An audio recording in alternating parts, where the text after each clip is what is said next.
think I should start with a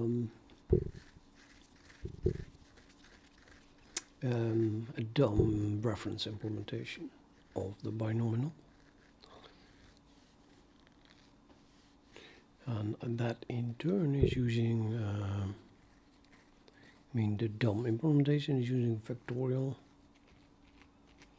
So let's write a dumb reference implementation of factorial.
Not entirely correct, because or negative n.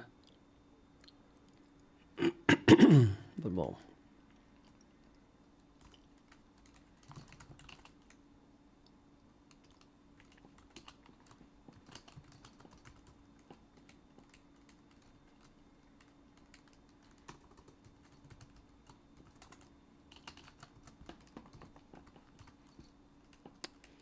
Well, it doesn't get any dumber than that. Well, this should be totally correct, shouldn't it?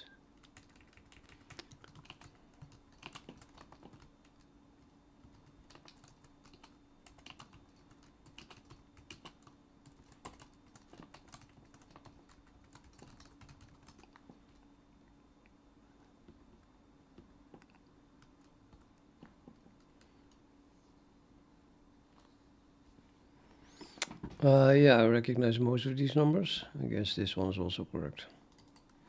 I mean, come on, it just has to be. Yeah. Okay, so that's still pretty small, actually. So how far can we go?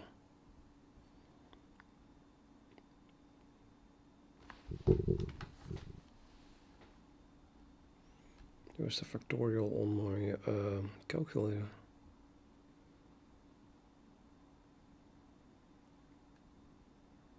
Oh, there.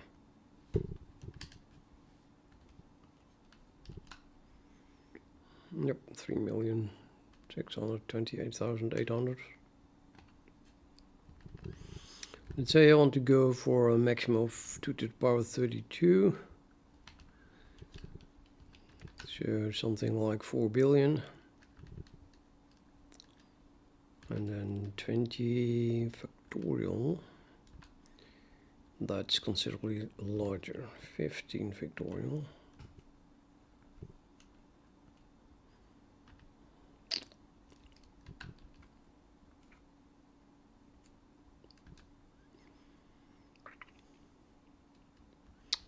One e 10 to the power 12. It's still too large.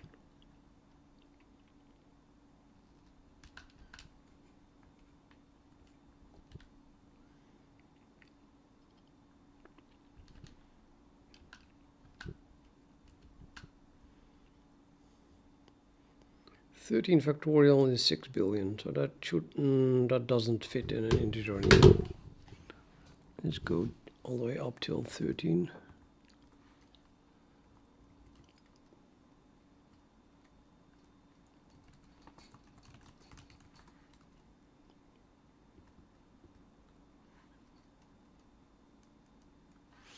And let's print that as an integer.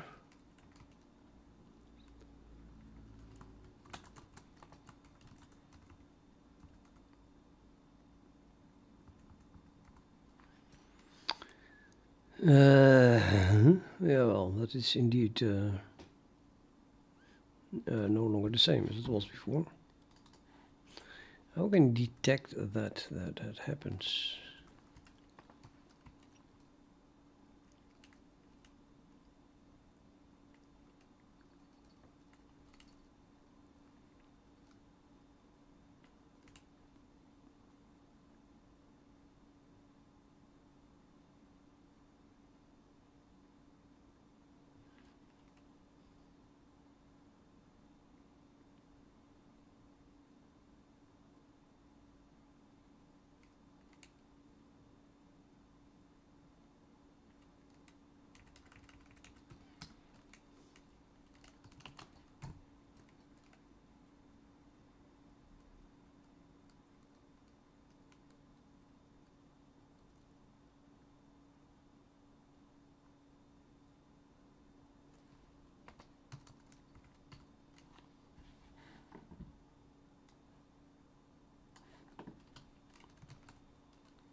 Or something.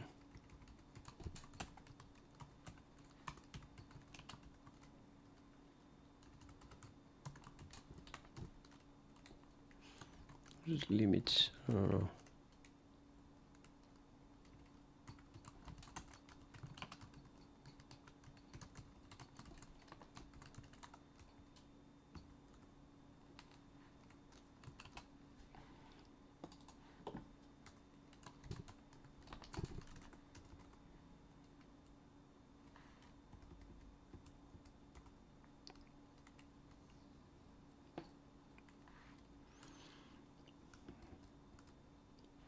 No, that seems to work.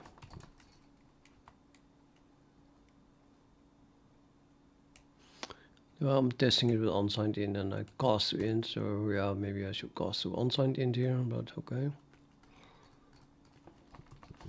Let's, knowing this, not go further than 12.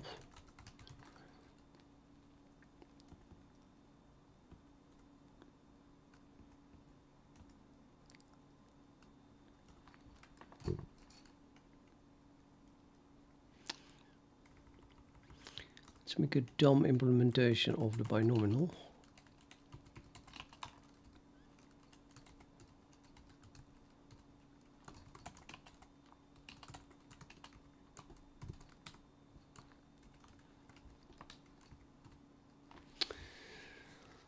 How is that defined?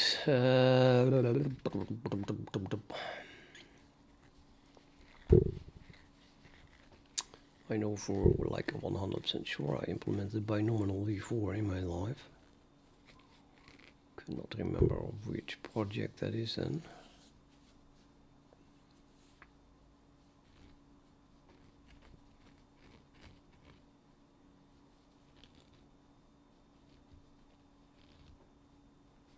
Probably libecc. Did stuff here with binomials in there. Yeah.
Doesn't say anywhere what the value should be. Oh yeah. One might extend the definition beyond the above boundaries to include that is equals to 0 and either k is larger than n or k less than 0.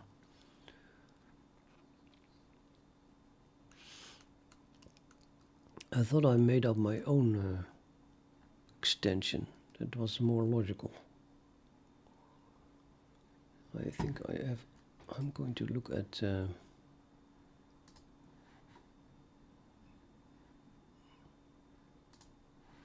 libecc.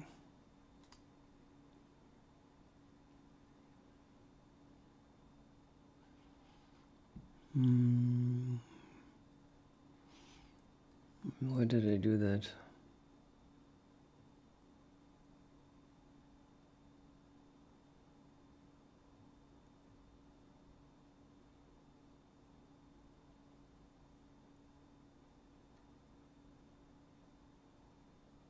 No, I cannot remember it.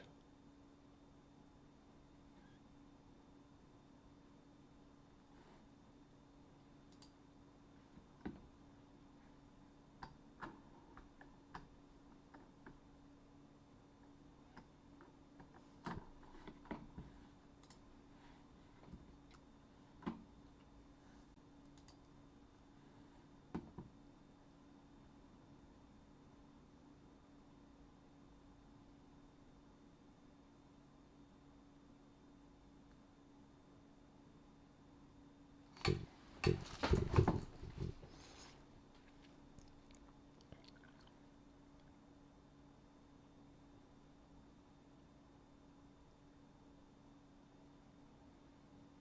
had to do with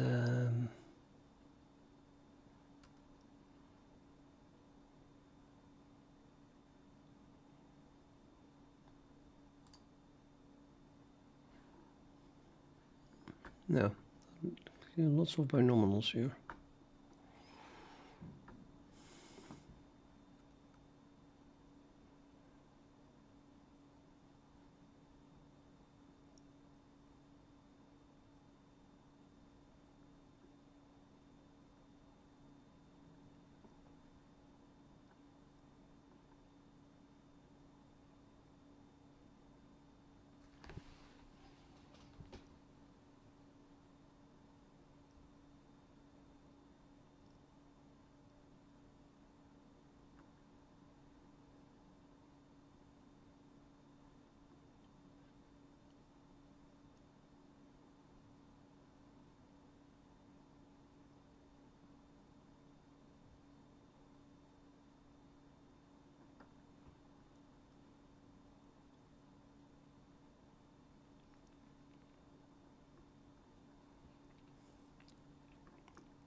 It's for the negative values.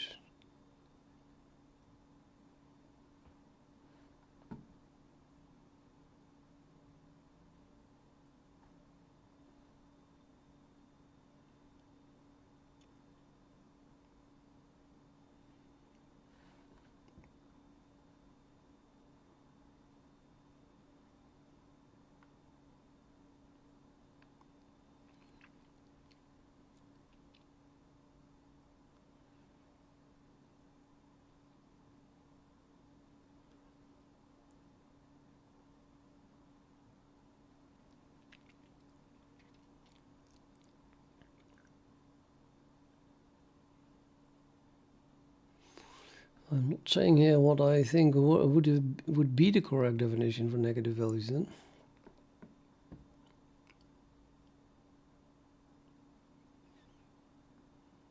Maybe that is elsewhere. Oh, again.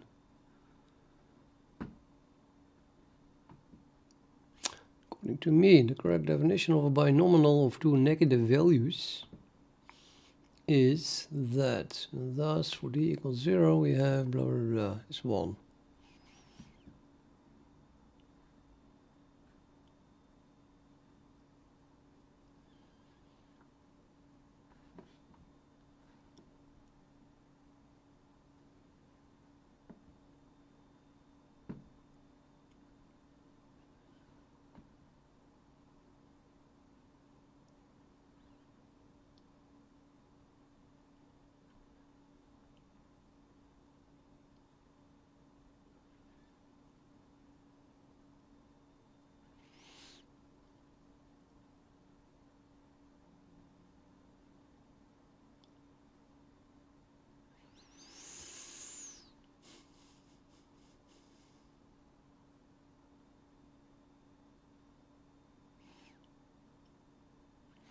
So I guess it is 0.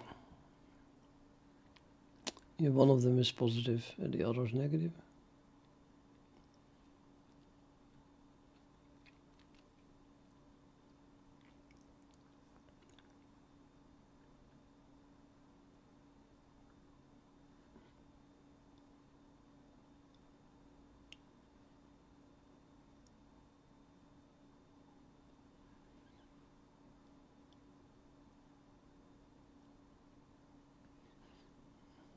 I'll use this anyway.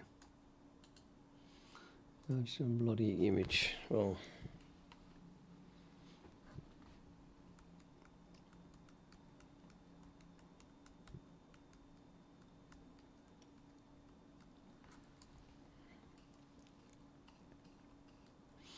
I don't think I'm gonna work with two negative values though.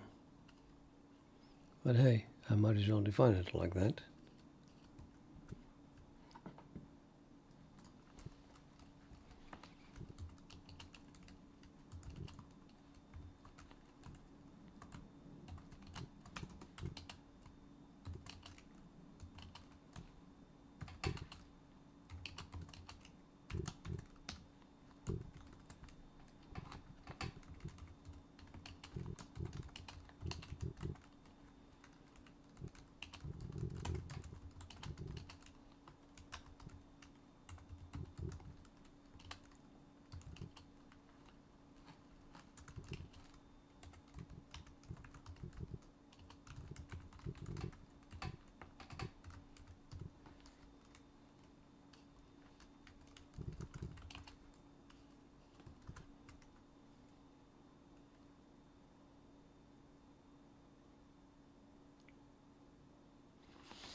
What does it say?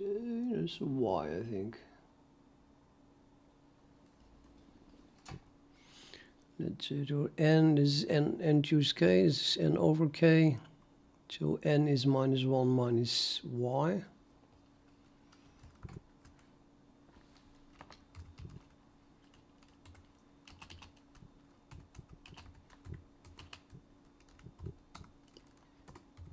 Then k is minus 1 minus x.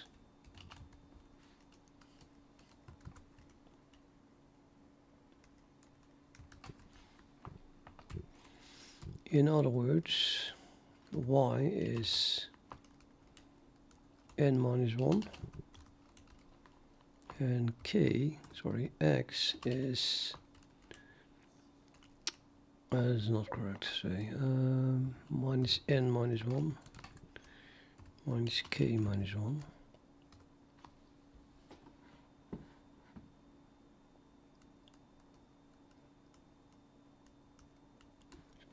Plus 1. That's minus, yeah.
So if x and y are equal, then this is 1 and it changes for every time x or y change. I toasty codes.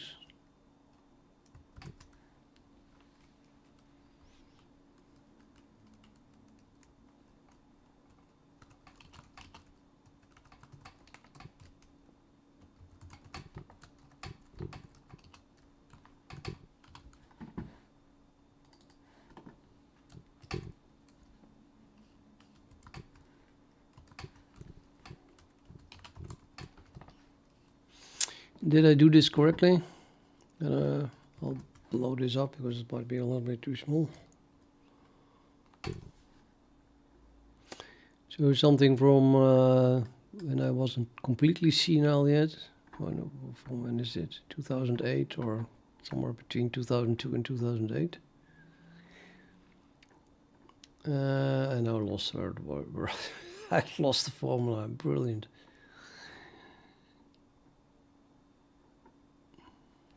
Yeah.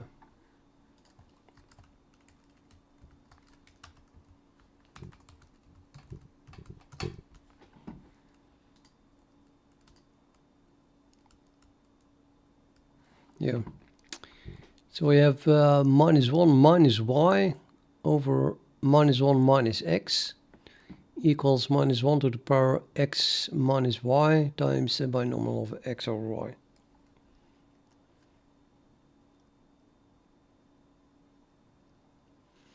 No, I'm not into jobs. I'm not working even.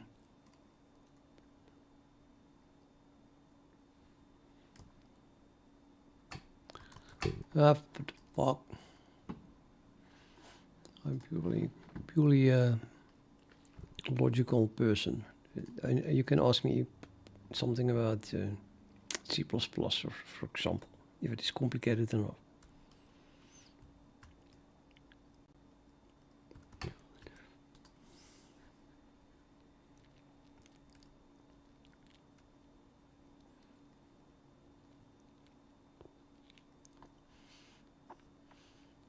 Okay, bring n to the other side, plus n here, plus n there. Subtract y from here, subtract y from there, then n equals minus 1 minus y. N equals minus 1 minus y. Same thing holds, of course, for xk then. So k is minus 1 minus x. I think that was done correctly.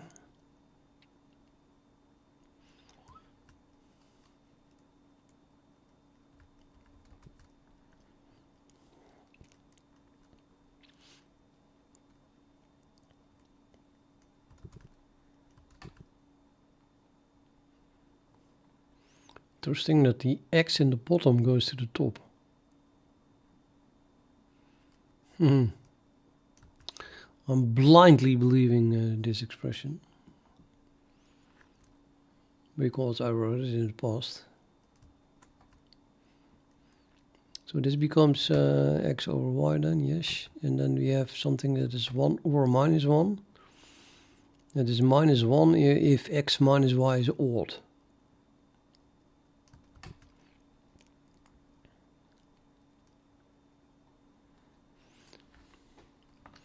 This can't be right. Definitely is not right. It must be an exclusive or. Or I can just do subtract it. X minus y. So it was not correct. If x minus y is odd, which means that it is true if I do an AND with 1, then the result is minus 1. So now I also have to change this then. Minus 1 or 1.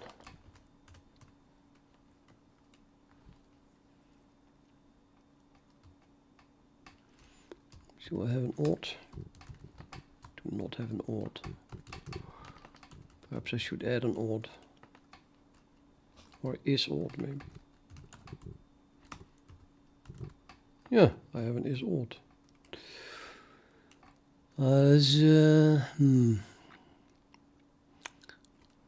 Permutation, yeah, something completely different.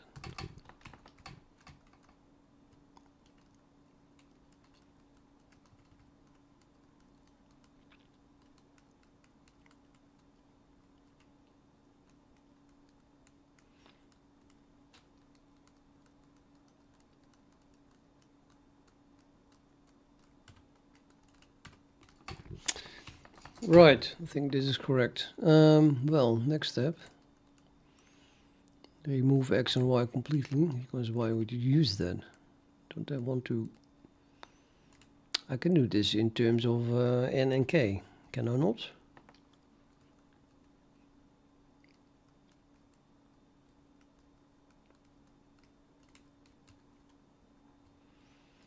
So x here is in fact minus k minus 1.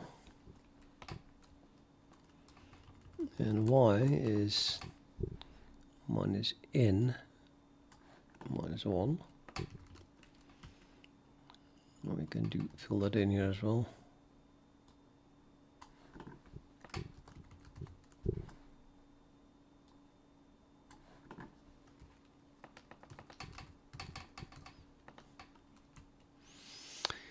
And then I can work out the minus here. Minus this is the same as plus minus this. So minus this and then plus. We can remove this.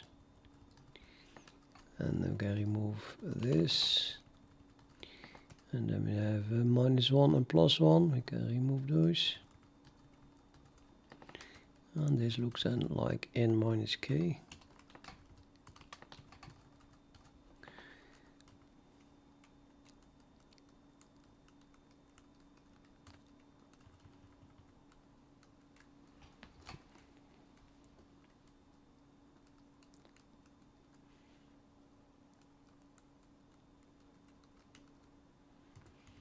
I'm making an odd.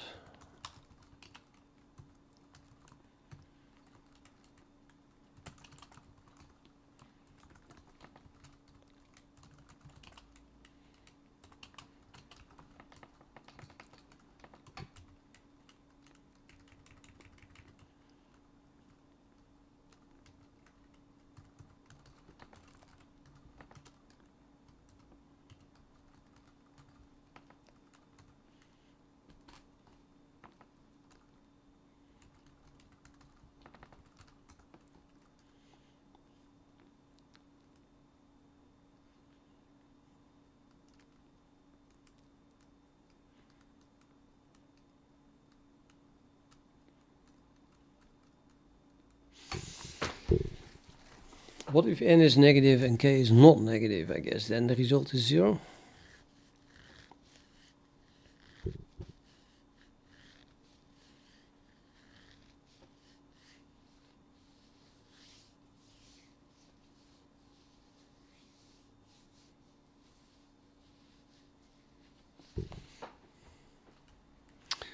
I mean, you can apply this as well in that case. I have the feeling it always holds. So if n is negative, you could use this formula and then you get something positive here. And actually that's not working. It remains negative.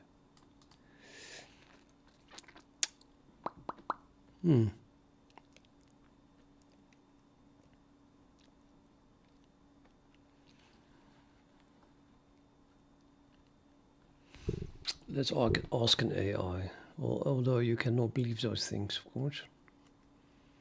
But in this case, it's probably just a known fact, which it should answer correctly.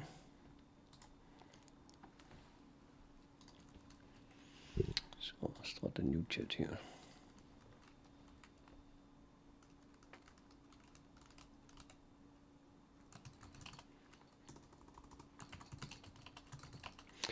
How is the binomial n over k defined if n is less than 0?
See here it says that it is 0.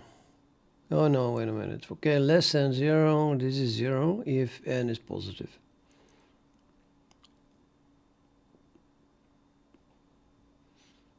Okay, that means that if we apply this for negative n, and then you say but k is also negative, then the whole thing becomes 0, which I disagree with.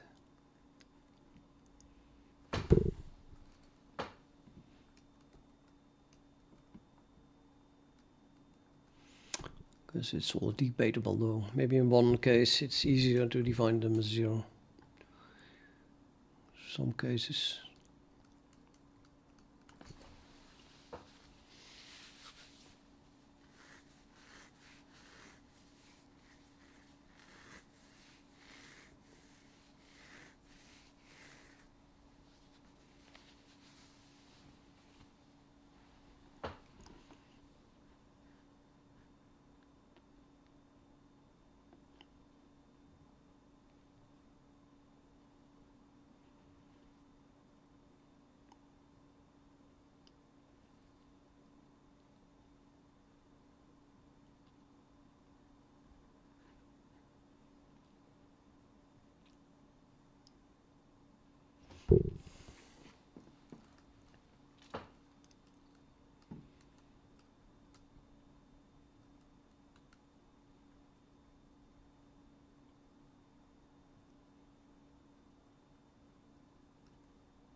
Yeah, I'm digressing again. So what I want to do, I don't even need negative numbers. And it's more complicated than I thought. So maybe I should not do that, not add support for that at all at the moment. Which means I just not much need for this either. Because I don't know what to do if one of them is negative. Well, if k is negative and n is not, then it's 0. But what if n is negative and k is not?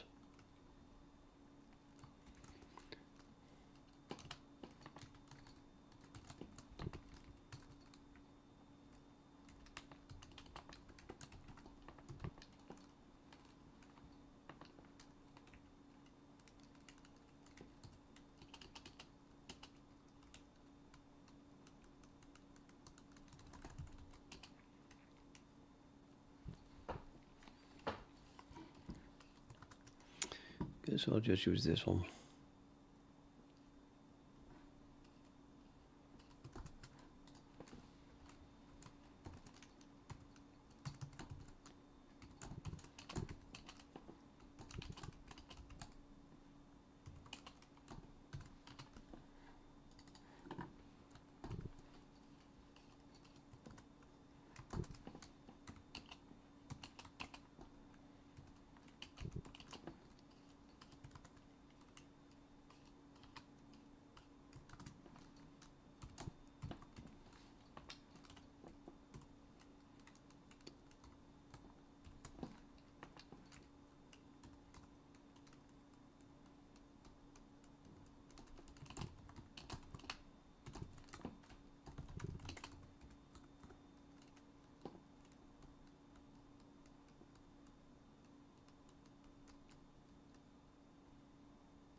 Well, now both are positive, so then we can use Pascal's rule, I guess. Subtract 1 from both. So n becomes smaller here, and k becomes smaller here, and they are not, but it's still going towards smaller and smaller.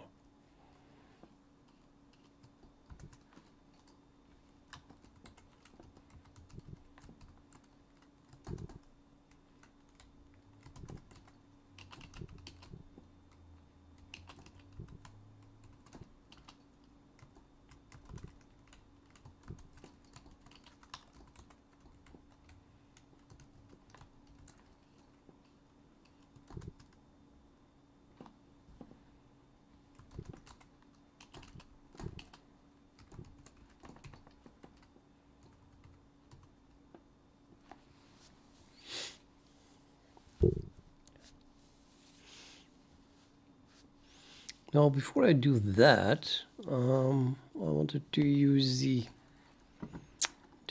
dumbest implementation using factorial.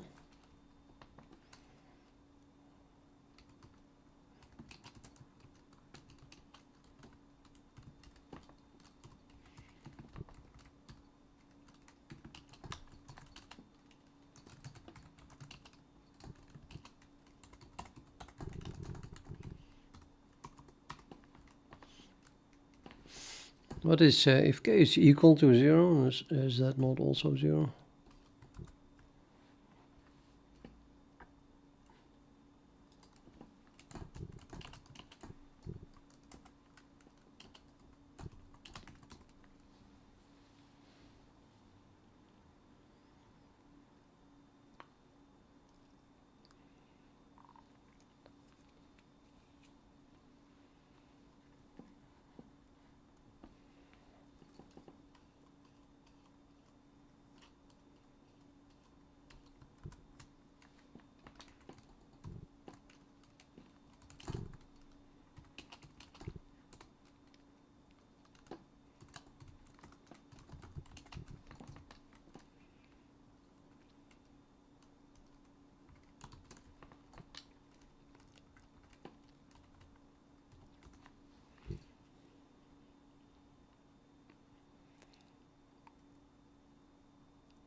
Might as well combine it with this one.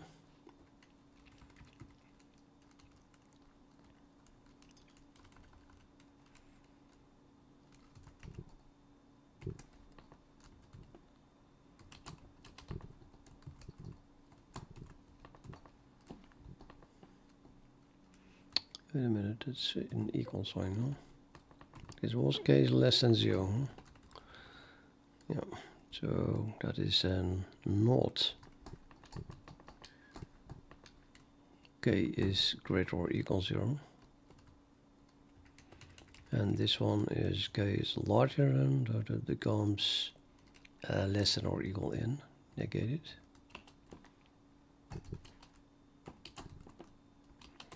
So if it does not fall in the range 0 to n, then return 0.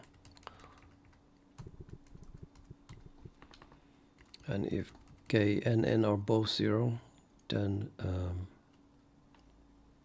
this is not true, because then this holds as they are equal. Therefore, actually this is equal then, and that is equal. So this is true, so this is false. So we Pass here and then we return 1.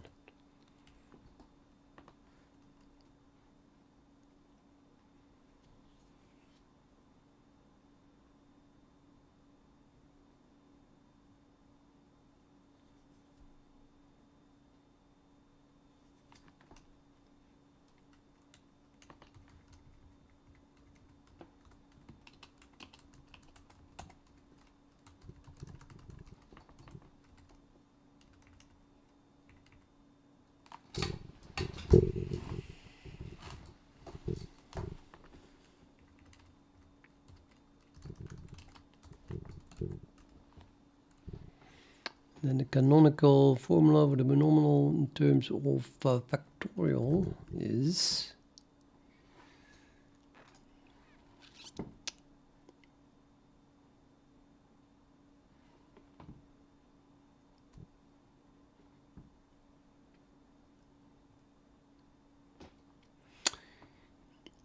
n to the power k was something below it. It's called a falling factorial.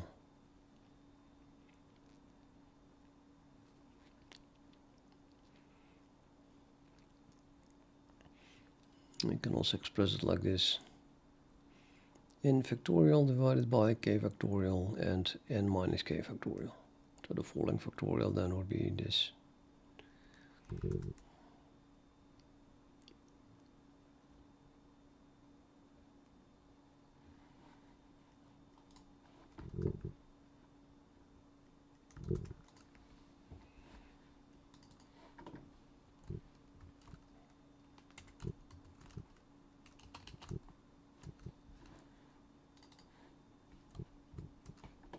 Super dumb. Asking for overflows. K and n minus k.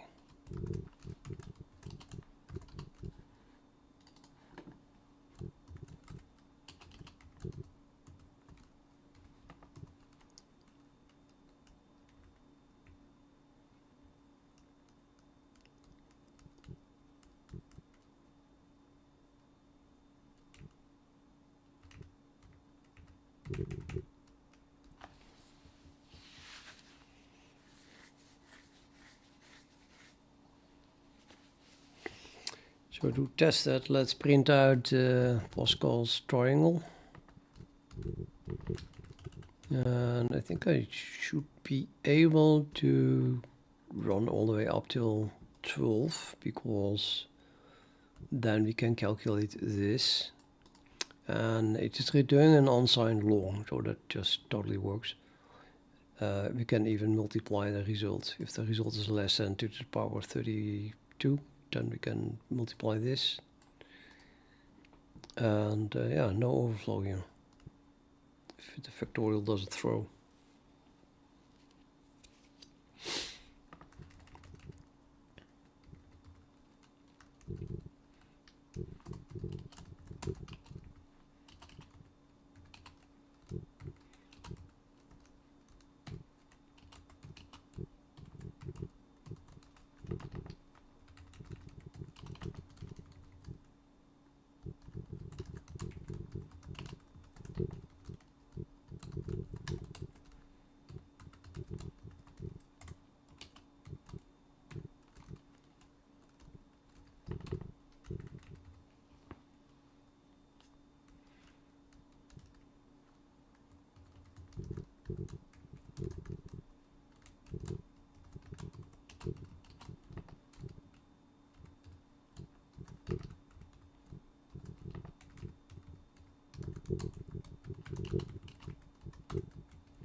Right, yeah. So 1, 1, 1. And then if we add these two ones, we get this. So it would be easier if we just have shifted this thing by 4, or maybe make the width 3. 1 larger, I mean, odd. So we make the width Actually, they didn't get that big, actually. Did they? No, not at all. Let's make it one less then. 7. And then I want to shift everything by I don't know, 3 spaces if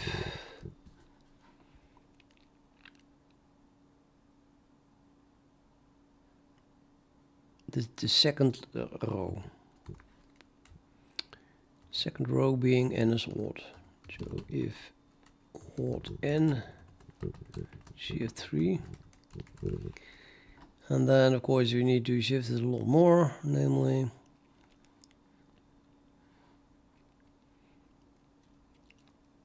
here it is, n is, what was it, 0, 1, 2, 3, 4, 5, 6, 7, 8, 9, 10, 11, obviously. So this one is shift 3, that would be okay. Is it okay, actually? That is, well, there's 1, 2, 2, 3, so the 1 comes here, yeah. And then this one must be shifted the full width. Extra.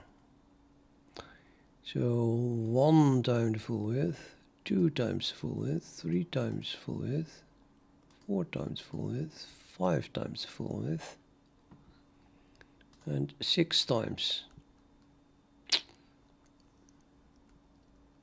6 is probably n divided by 2. It goes per 2, so probably I could do something like n divided by 2.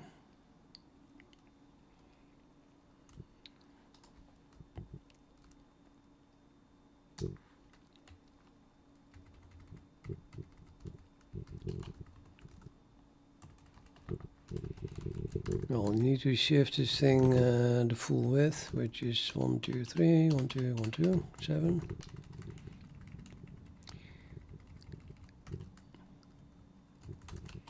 Shift, and the number of times that you have to shift is something minus n divided by 2. Where is n equals 11, then it must be 1. So that would be 11 divided by 2 is 5, so this must be 6 then. Hopefully that works.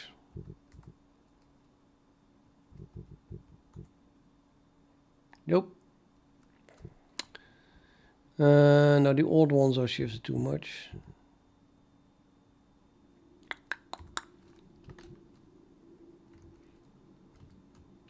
I'm just gonna reduce this to 5. That probably works. Yeah. Or maybe not, you know, like, no, it doesn't.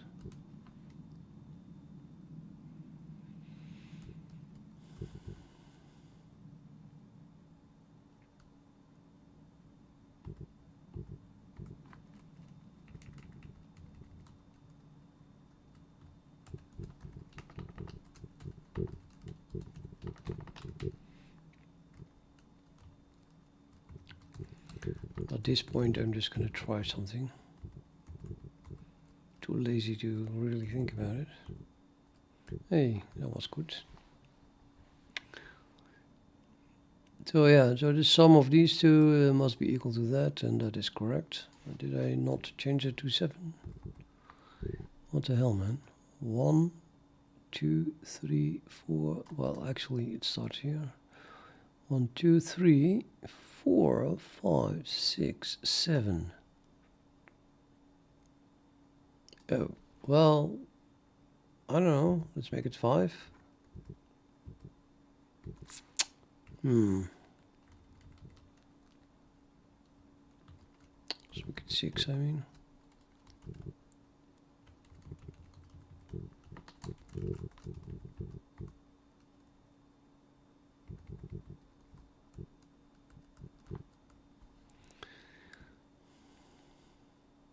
1 plus 2 is 3, 3 plus 3 is 6, 4 plus 6 is 10, 5 plus 10 is 15, 5 plus 15 is 21, 21 plus 35 is 56, 56 plus 70 is 126.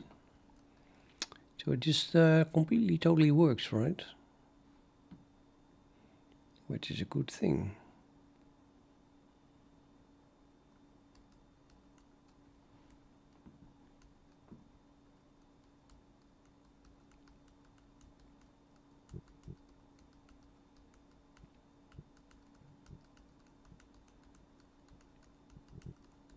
Yep.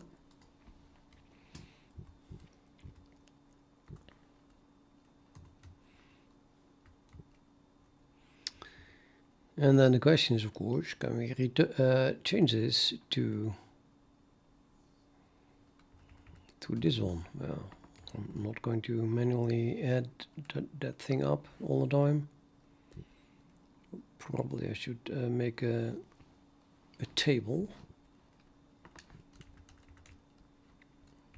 of Pascal's triangle.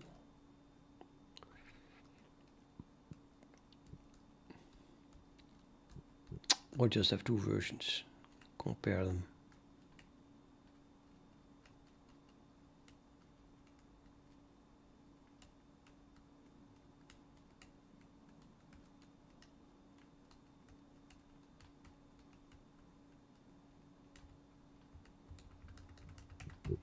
Oh, this is exactly that. Ha ha ha.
No, not that.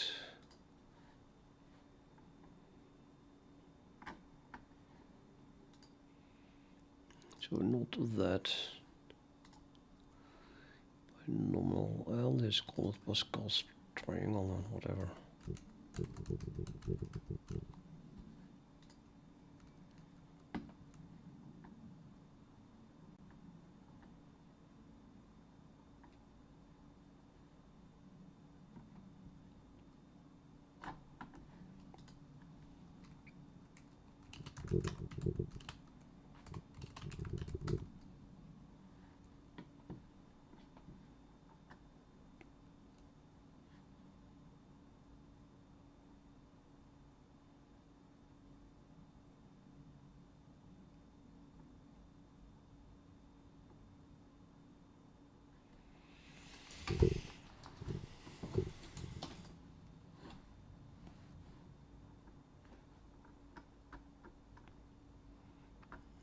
Just calculating it.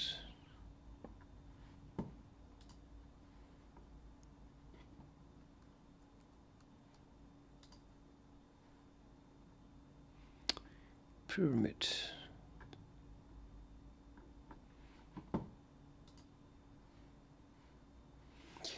Will you believe that there is not, well, it should be somewhere, but I can't find it.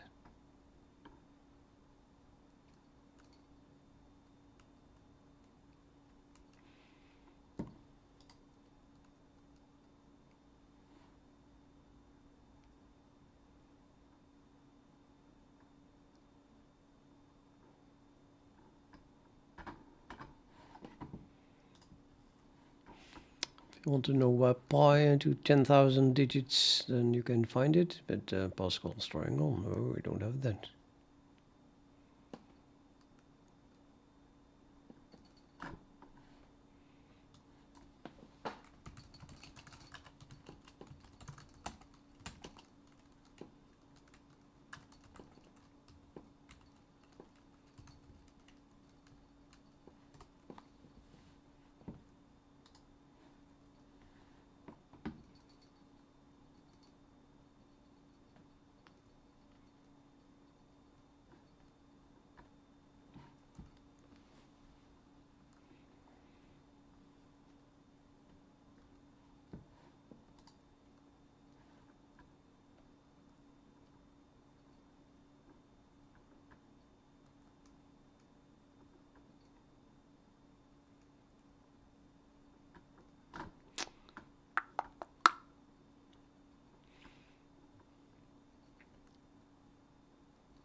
Yeah, it's all more like about how to calculate it. I just want to have a bloody table so I can test my own code.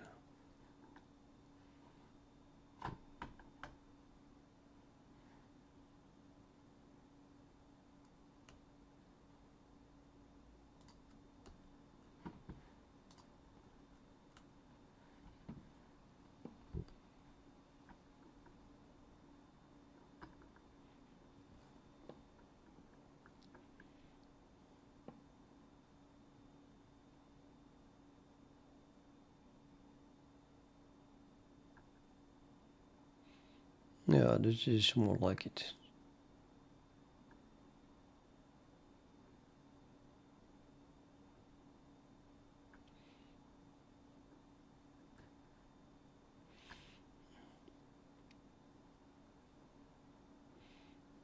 Okay, that goes on way beyond what I need even. Not in a format that is easy to use though.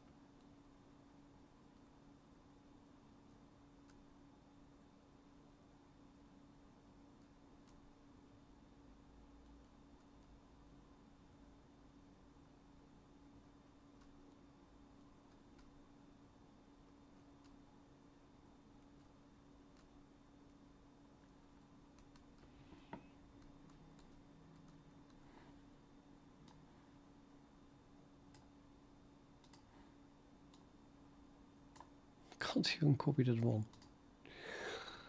Okay,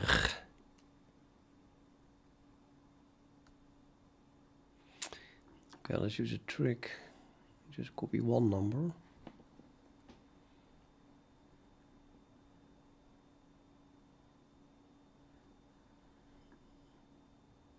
Not too big, otherwise maybe you don't find something that we want to find. Well, I don't know. I'm gonna go with this number.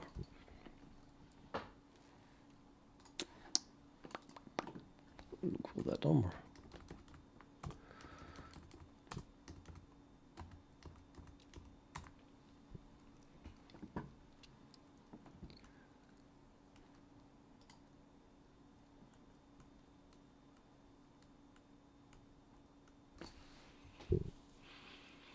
Now this is binomial n, 5 times m.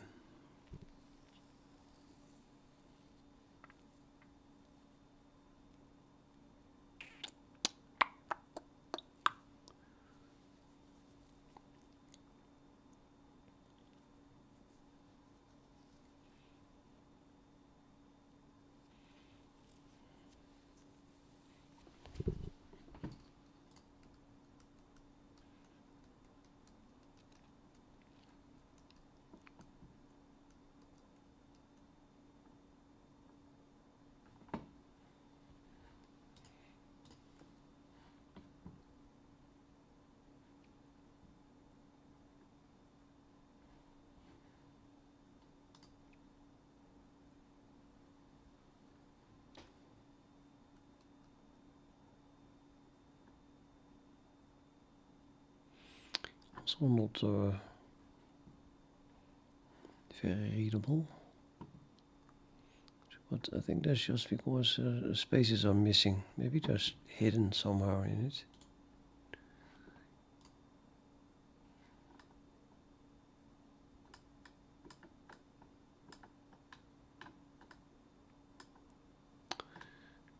What the hell, man?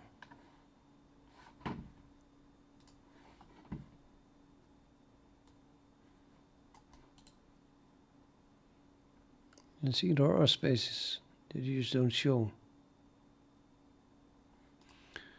Let me try to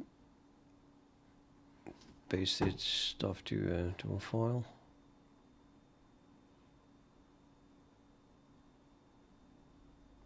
See what I get.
Don't think that worked.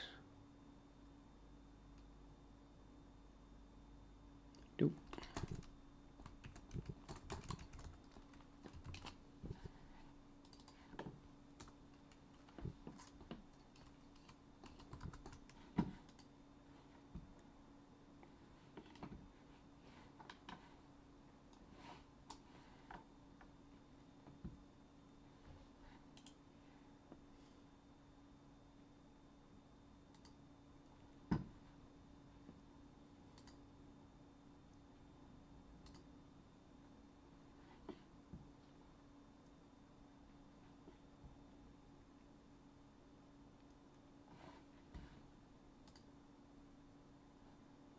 Just much better. We have spaces.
Might as well tablize the whole thing, because it's so small.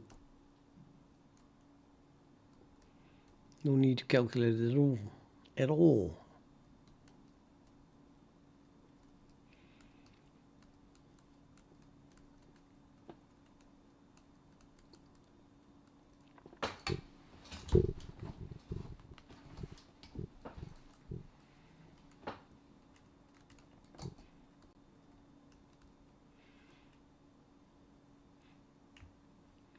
So this goes all the way up till 36.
Okay, so the total size of this thing is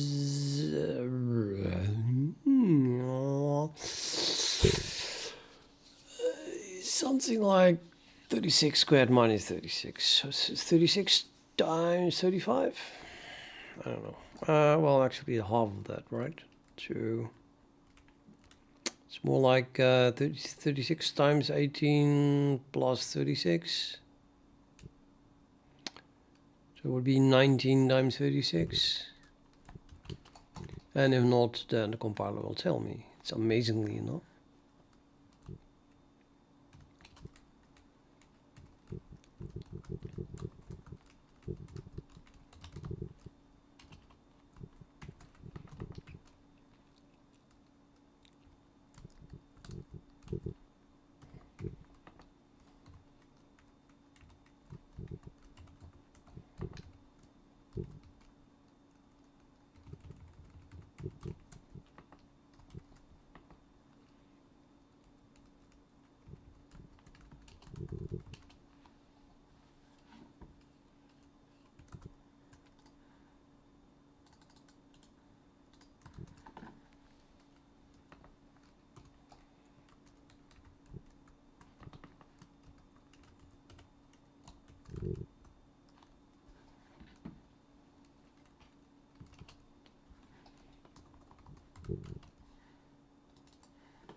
Yeah, it's not really necessary to include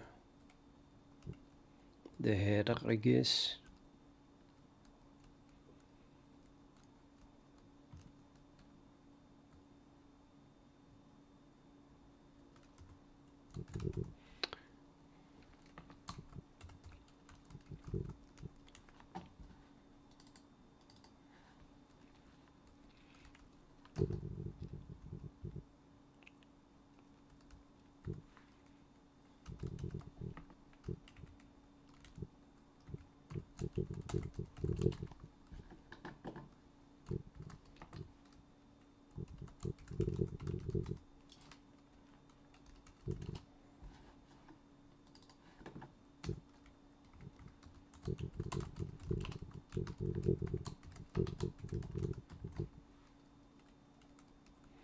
And it was right. 19 times 36. Okay, so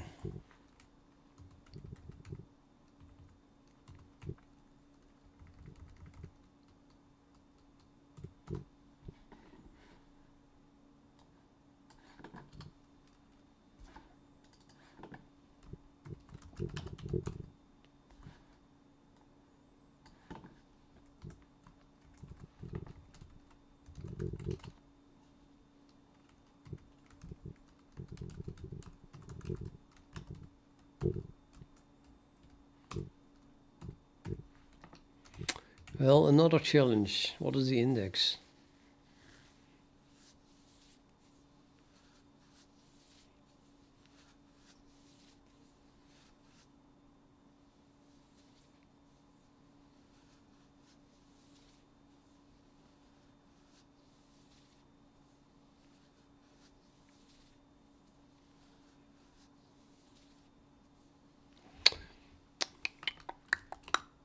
Plus k.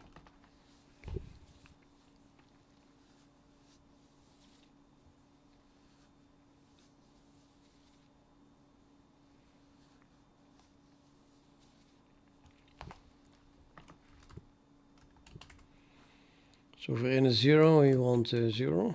N is 0, yeah, n is 0. For n is 1, I want 1. For n is 2, I want 3. For n is 3, I want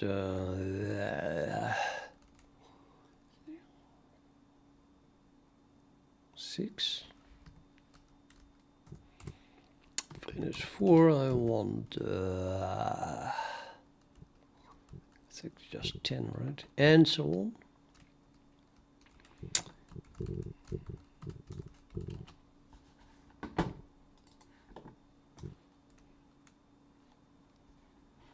It happens to be this row here.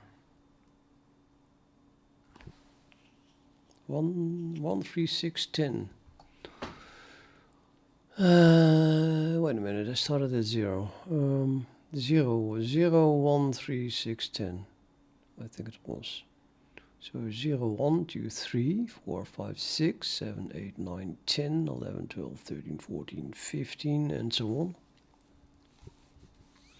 But that would be recursive. And I don't like recursive, so instead I just need to have the formula for that.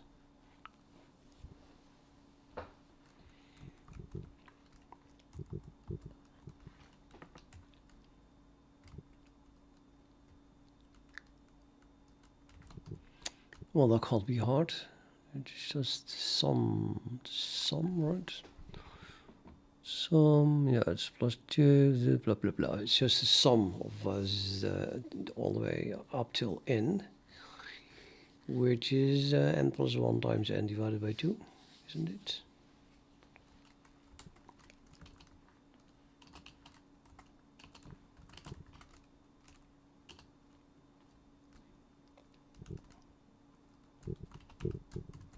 Plus or minus, I don't know. Depends where you start. So we start at 0, so maybe minus 1. But we end with the dividing by 2. So let's go the other way around, and that means I want to have 20 first. 12, 6, 2, and 0. And that then is n times something. So let's see, divided by n. Well, let's not, I don't know, I don't care. And this must be 2, and this must be 2. Ooh, this must be 2.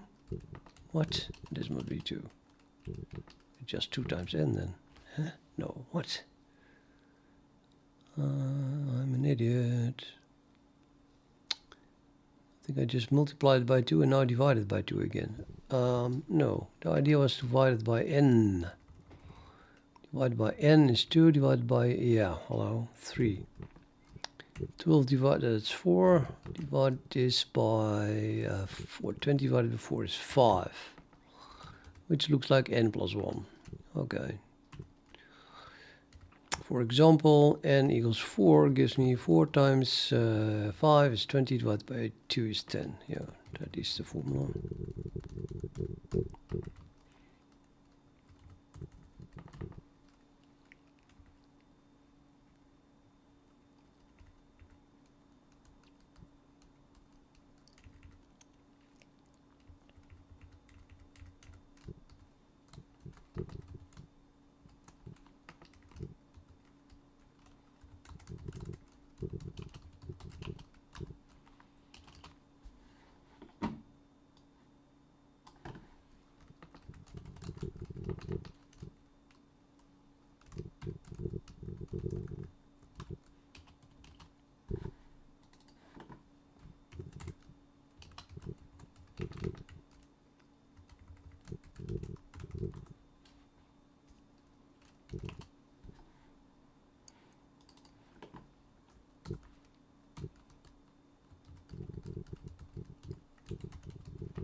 Blink, blink. Include debug.h and then no assert.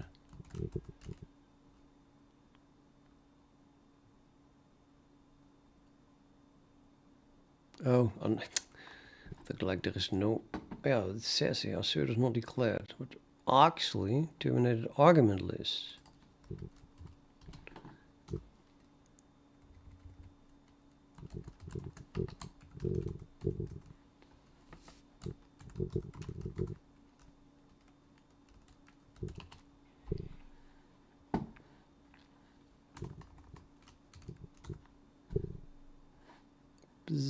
Go table.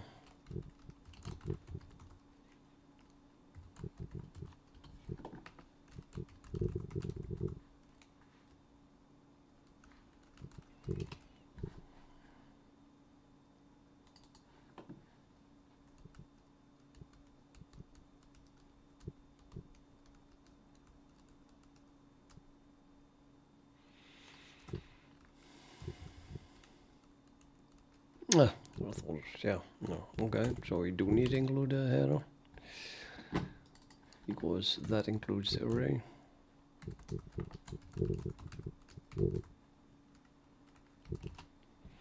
Narrowing conversion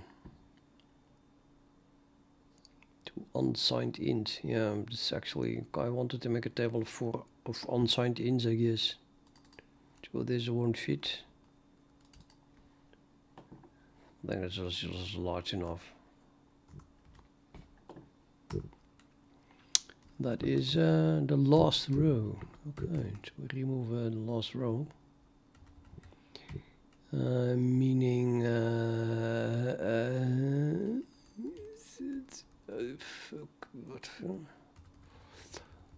this becomes 35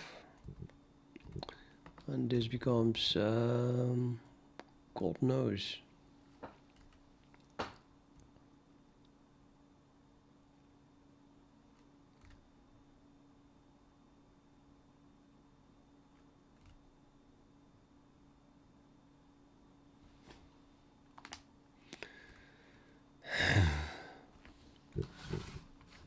I have a trick. It was 19 times 36, which is 684. And if you look for 684 in the table itself, you don't find it. Oh, well, okay, never mind.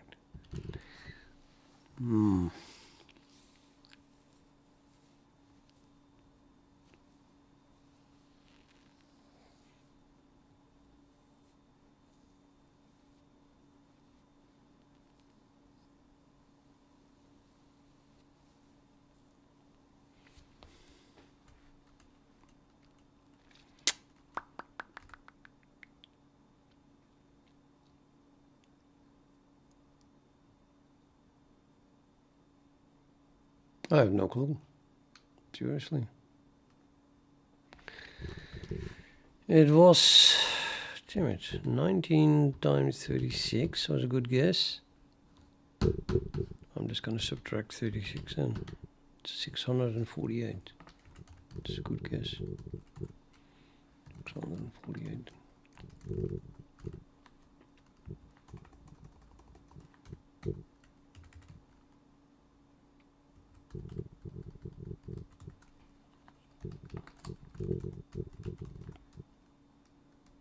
Oh my god, I guessed correct again. Where is my lottery ticket? Oh no, it has nothing to do with lottery.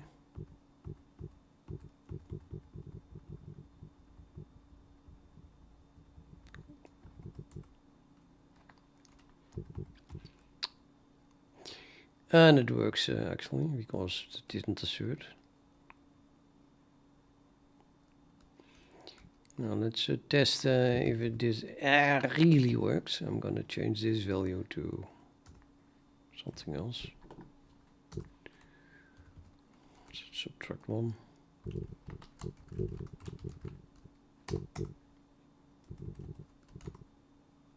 And we assert. So that worked. Directly after the 924.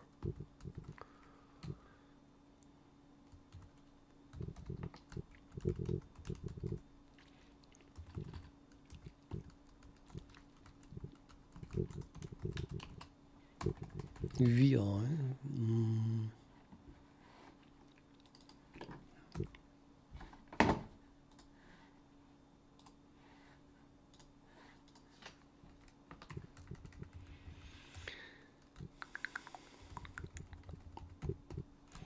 But we cannot go to 13 because then I get a.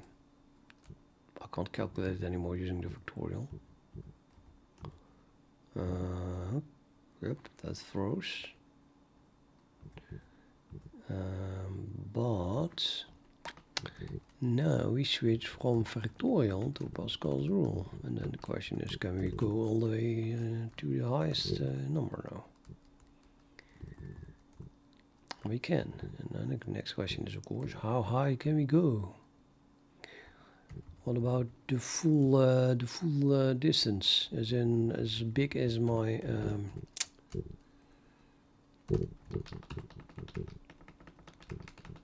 table? I thought a long pause was. Okay, let's keep it.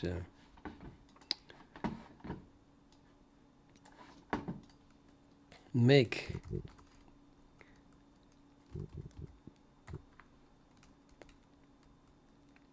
It definitely gets slower and slower, and the width is not enough anymore. The width of 7. But I am only interested in the asserts now, and since it still doesn't assert.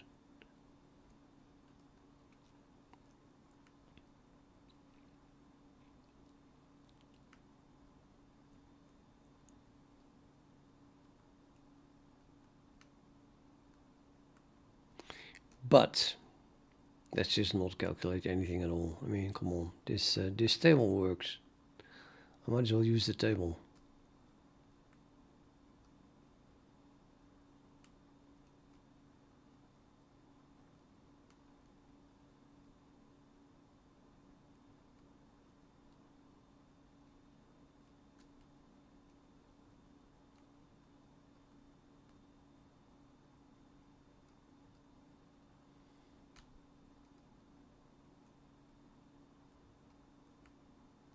It's gonna take forever.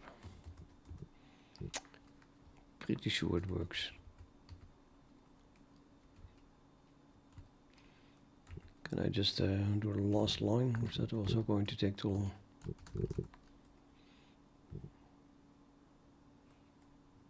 I think it's recalculating the same thing over and over, isn't it?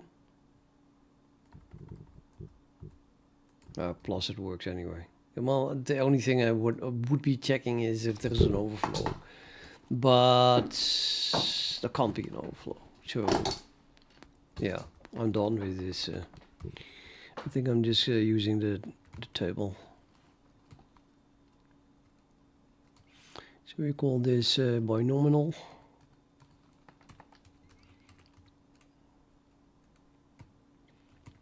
And this is no longer needed. Too slow.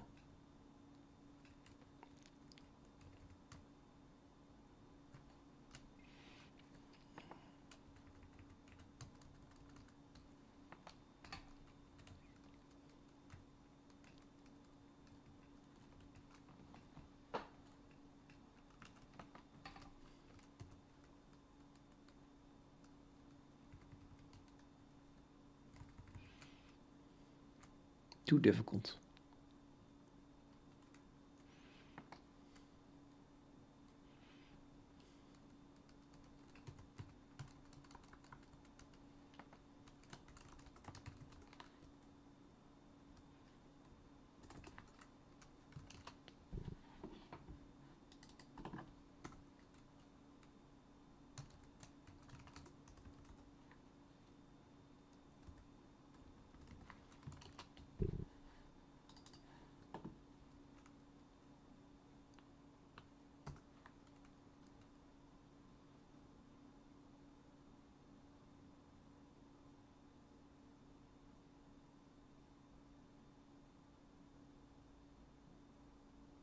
What?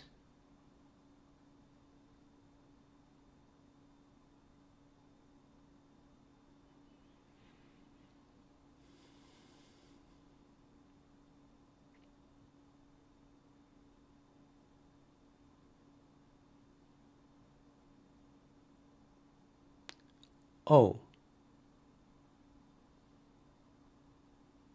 Yeah. I thought that it compiles, so it's like, I thought I was doing the correct thing, but apparently it just compiles if you do the wrong thing as well. Where's my Pascal table here? Oop, the other one. There are clearly more than 648 things then? No, it doesn't look like it actually. No, I don't know anymore.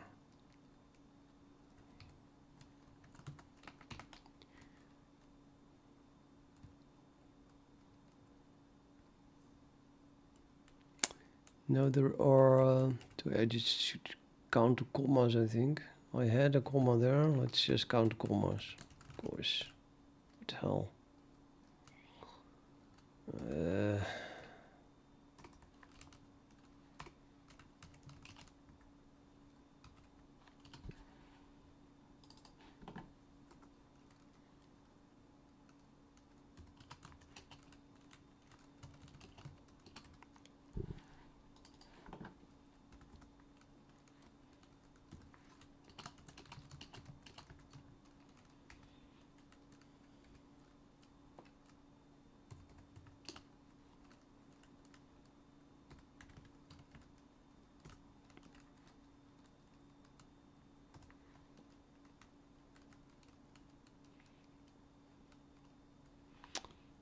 Would have been nice if I could basically this is what I did. It's just a sum from 1 till how many commas are here, which is 35, isn't it?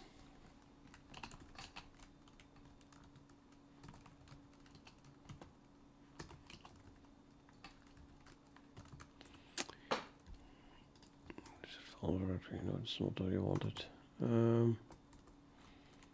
Till N1.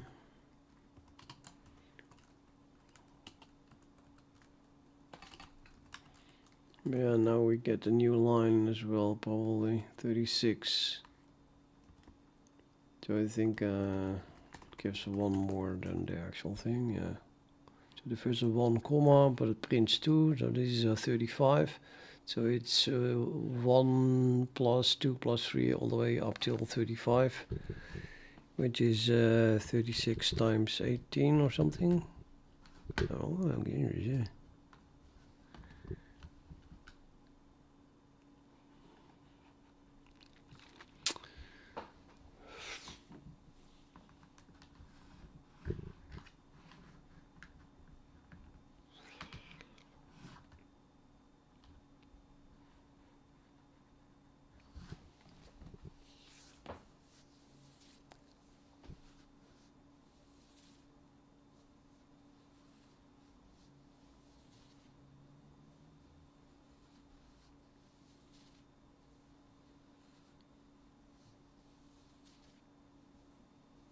Yeah, it's n times n plus 1 divided by 2.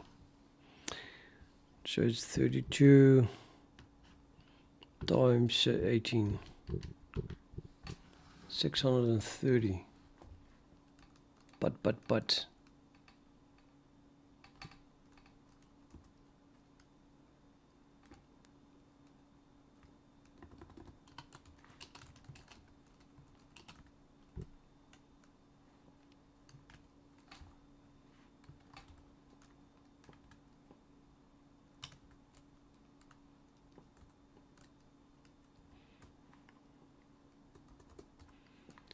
Why is that not working?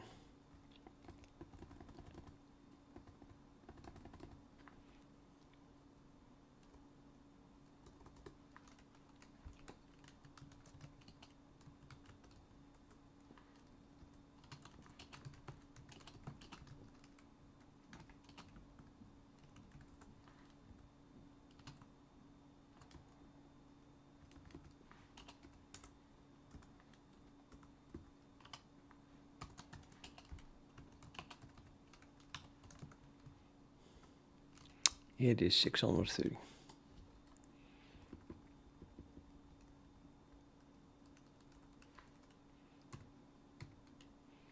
So I do not get an error.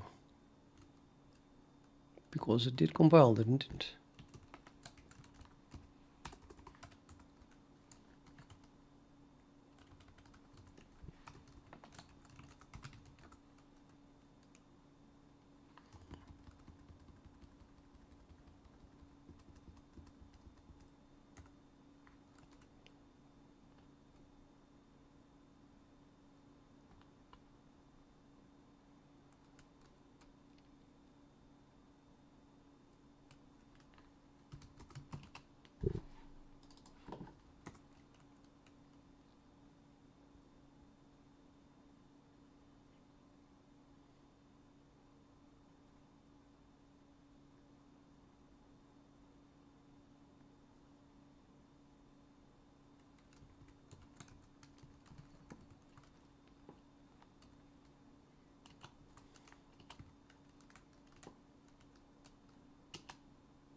But then again,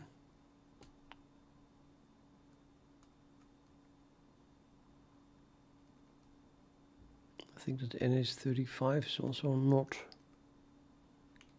This is exactly one pass then.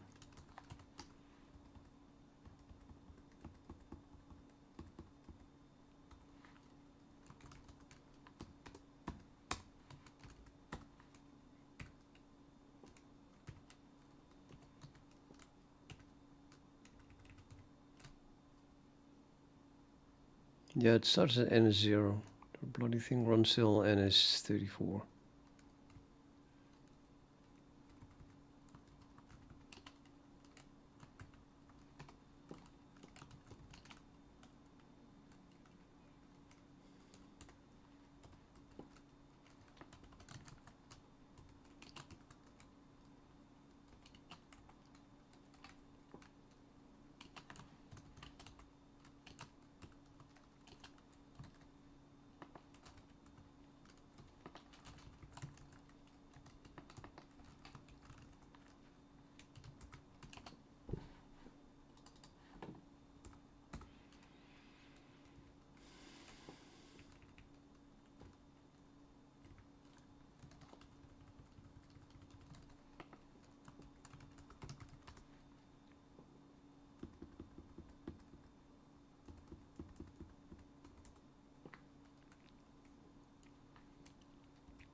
Which prints out just a table, but you know, doing some calculation for the index. Yeah, okay, we got the index calculation correct then, and the size and the limits. We have them binomial. Why? Almost forgot what I was doing. Let me read what I wrote in the description of the video. Oh, right, yeah, that.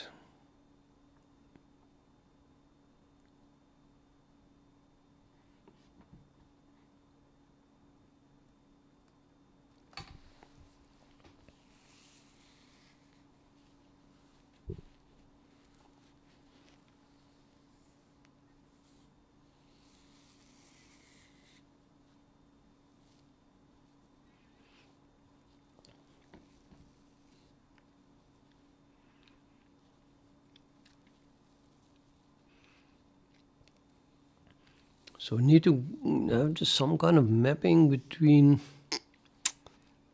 the rank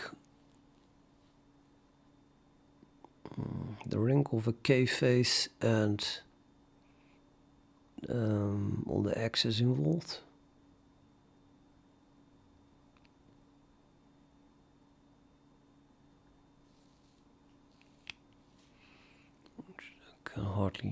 I'm hardly interested in a long list of all corners. Maybe go from a K face index to a K-1 face index list. It might actually be easier to calculate, although I doubt it.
Binomial.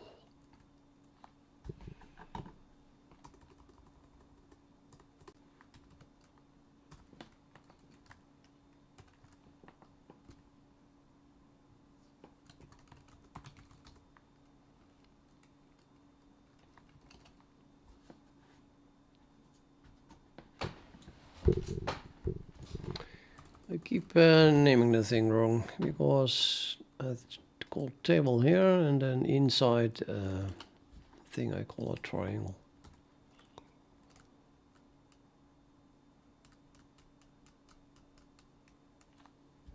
So let's rename the files, I suppose.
Right.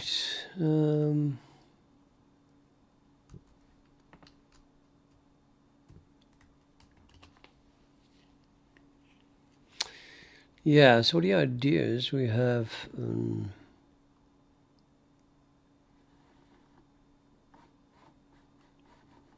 a bit mask with n bits.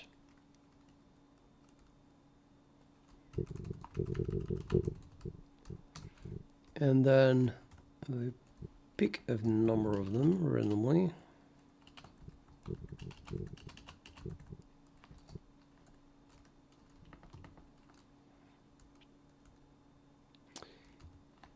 And then we delete those the ones that we picked. Which results in this. But note that the index of these things were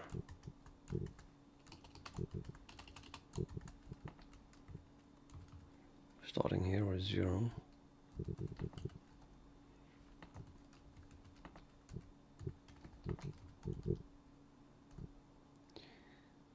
So this is actually then 2, 3, 4, 5, 6, 7, 8, 9, and 10. Yeah, okay.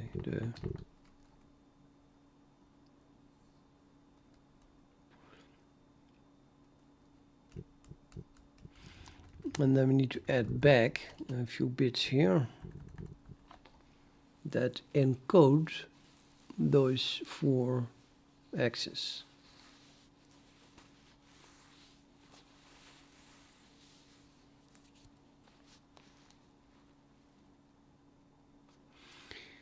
And the thing is then known. Well, the type of the thing is then something that includes the number 4.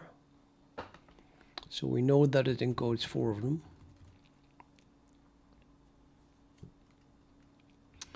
And this number here is going to be the rank of those numbers. So let's say rank 10, let's order them 2,6, 9, 10, which is a number, namely the rank here is defined as, and I'm copying it from the description,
I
think that the I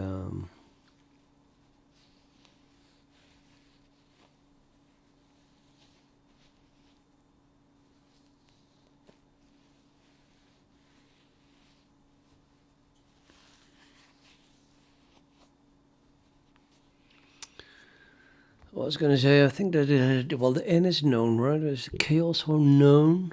Yeah, it has to be. It's about a k phase. It's a k phase rank.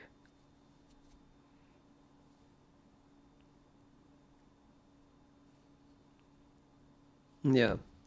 So we're going to have a template like the hyperblock, which I just type here because I want to jump to it. Oh, can't find what? What?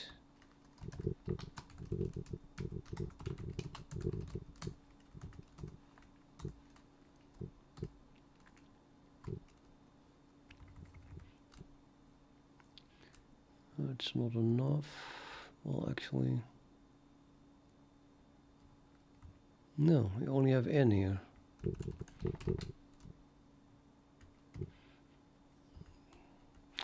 So I wanted to talk about the face index. Yeah, okay, for face index, the corner is the 0 face and edge is the 1 face, and I call the 2 face, I just call face here. But really, it's a 2 face.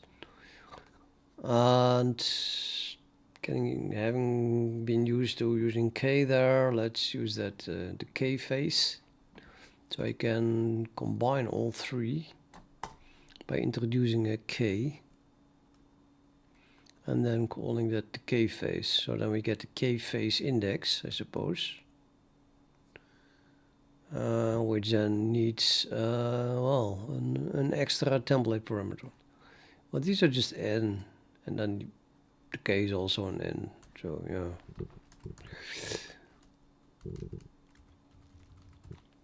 So n is the number of dimensions then, and k is the number of axes. Got the dimension of the face, whatever.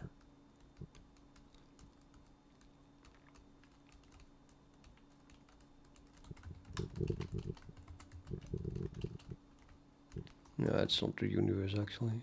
The number of the dimensions of the hypercube. So.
So this is then a vector index. I'm going to use it as a vector index.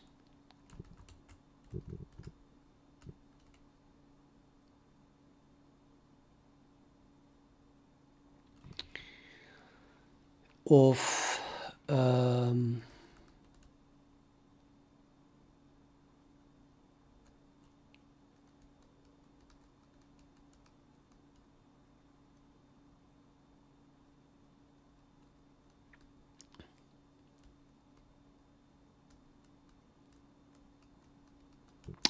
yeah, only the category goes here.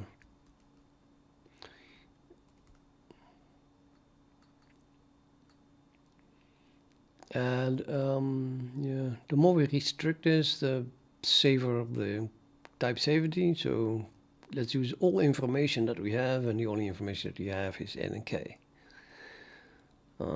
So I need something where both n and k are part of, but it has to be a single type. So I'm gonna call that the case face rank category, or maybe just case face category, and then pass the n and the k in.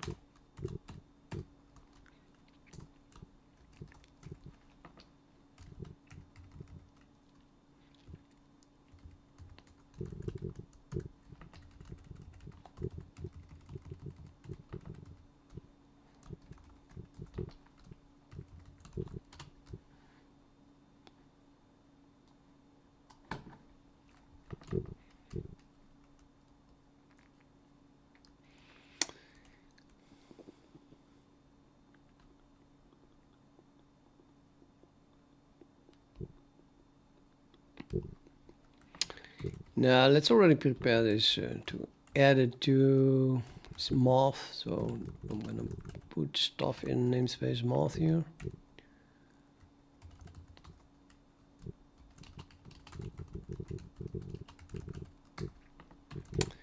And I think the math itself had a category namespace.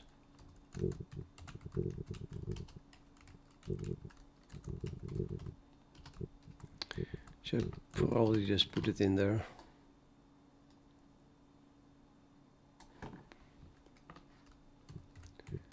Or put it in there like that. And then we don't really need a category anymore. That would be just a duplicate. And this thing can be empty. Hell, it doesn't even have to be defined. So I can do here just category kface nk.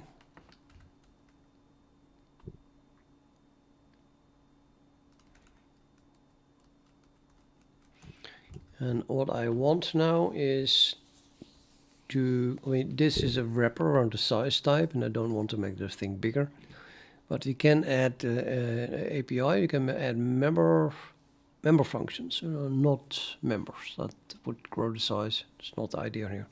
I just want to add member functions. And I need a member function that encodes and decodes back and forth, I think, between just a k that is one less. And it would be nice if I knew how many there were, which we can probably calculate compile time. Now I'm gonna need a compile time by nominal. But I can probably do that. Just make this const expression table, which would require me to get rid of the header, and well, actually to put the whole thing in the header, so the compiler sees all the numbers.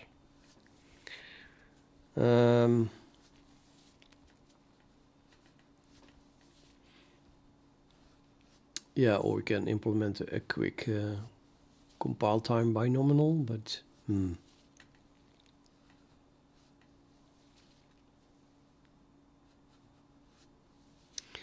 anyways,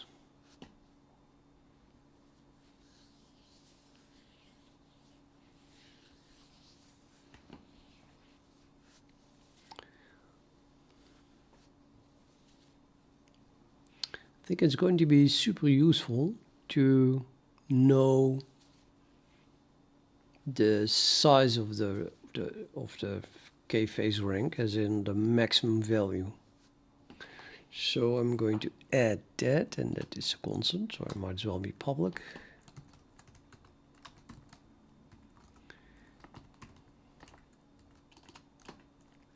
So I'm going to add a static const expression, size type. Now we need a name for that. Well, could call it size.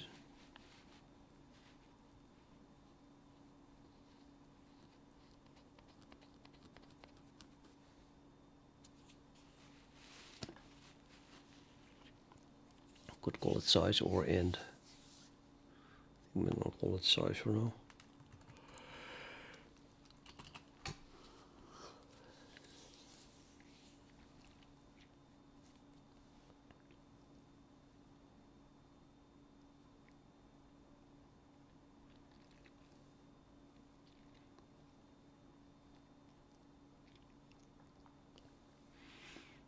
So that would be the number of k-phases in an n-dimensional hypercube.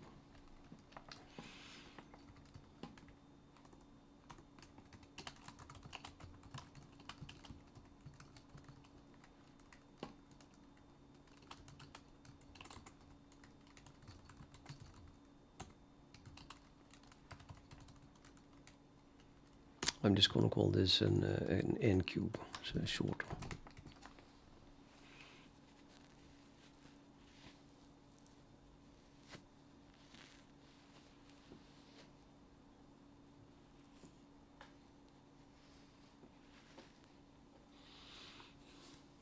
And we know we can make that as you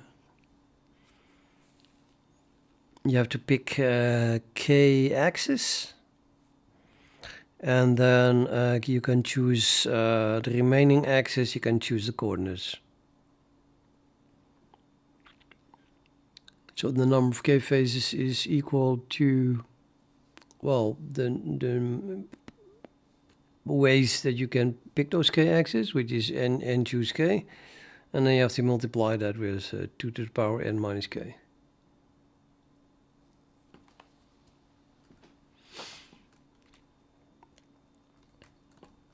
So I need a const expression n choose k.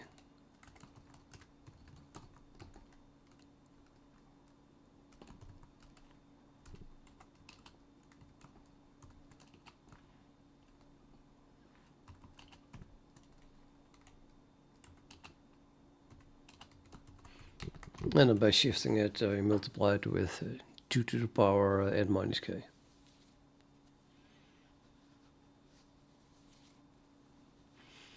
Now check, we know that a zero phase is an edge, as a corner, sorry. So there are 2 to the power n corners. And then if k is 0, then we're going to multiply this with 2 to the power n. So this must be 1. And it is because for k equals 0, it's just, well, n choose 0 is always 1, no matter what n is.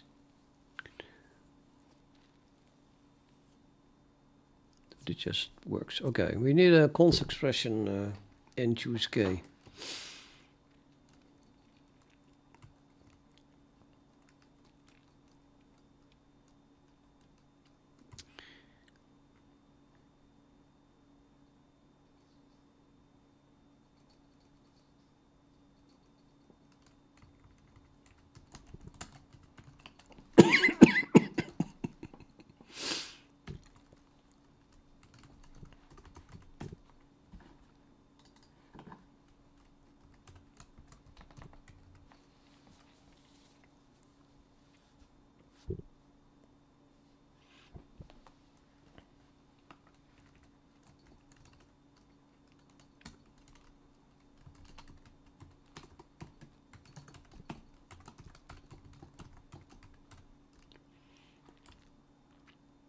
And that's totally going to be my table. And just hard code the whole thing in.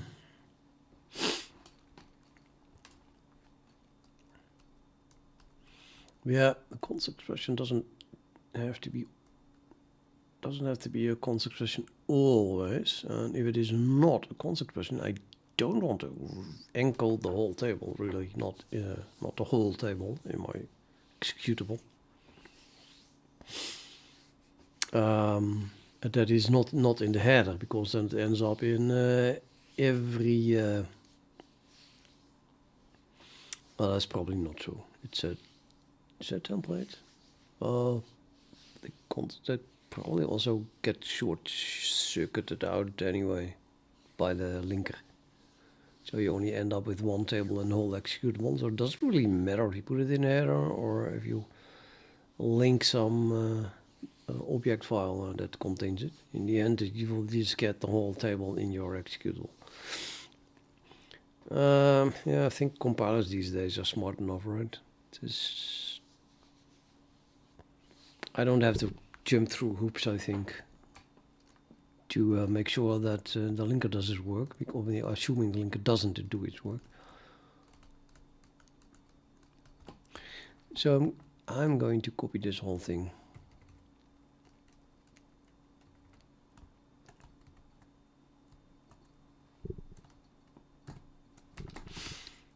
Shift V, Shift G, Y, next, P. I do need an include array then. And now this must become a static const expression. Yeah. And then cross your fingers that doesn't blow up your executable.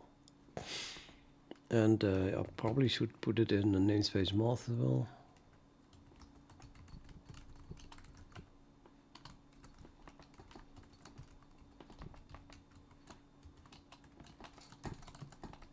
Can't type. Or rather, my shift key is too slow. Actually, you can't blame it. If I pressed that key, that was my typing skill. Lacking typing skills. Okay.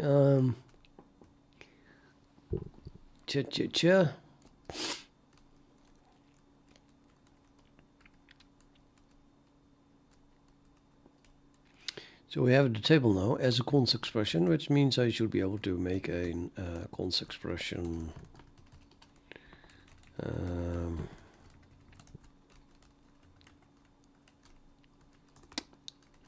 unsigned int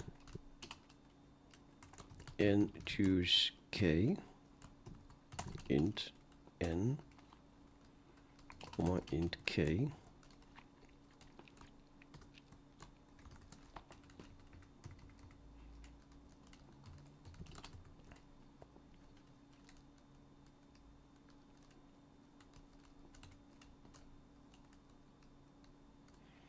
It's still the bloody negative values. It probably must be handled correctly now, because this is a math library. In the end, it must be just work for every value.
Yeah, that's his first column, so I might as well return the array here.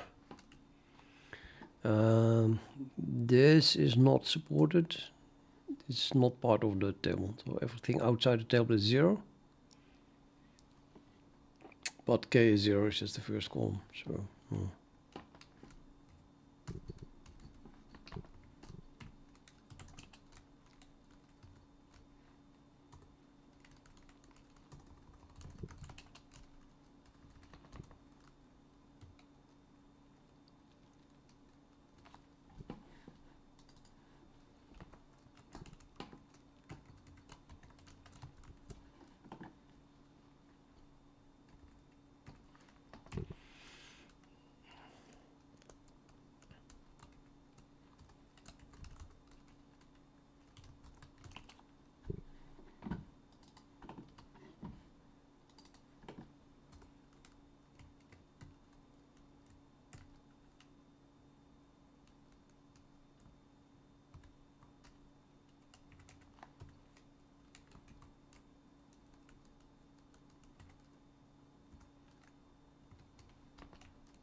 I think that a search should be automatically be fulfilled here.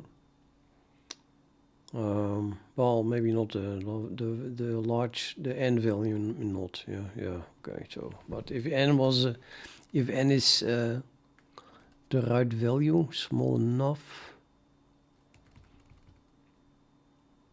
then with k between 0 and n, we don't have to test the whole k thing.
Ja, wat te doen voor n is negative.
Pathetic.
Now, this one helps.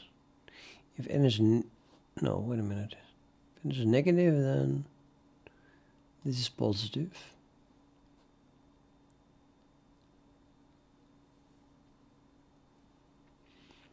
And k is greater or equal 0, so this is at most -1. So this is greater or equal 0. And then we are left this realm and we calculate it the usual way. But this one, if n is negative and k is less than n, then k is also negative. And then we get, oh, then it becomes positive again. Okay, yeah, minus k. Okay. Well, let's use this. Very curious if this coincides with my definition. Although I don't have this limit here. I just say that if both are negative, then it's always something. Not 0. But okay. Who am I? I'll just copy this.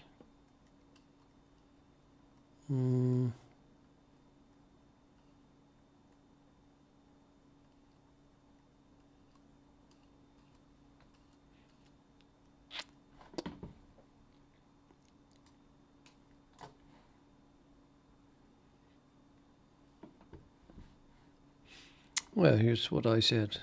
I said that it is and I have to rework that again. I don't want to do that. That was, well, actually on okay. Plus k, okay. So minus k minus 1. Yep, that is the same. And this is y is n minus 1. That's not the same actually.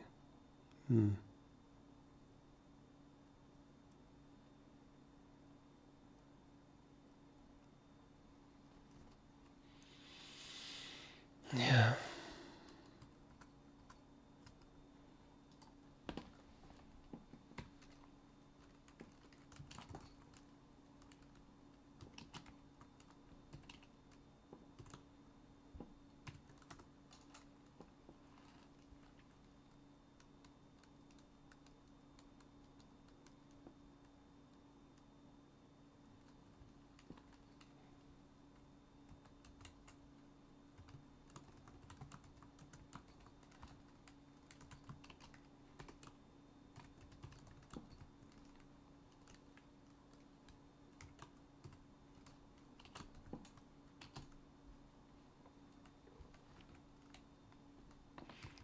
going to call this as binominal though.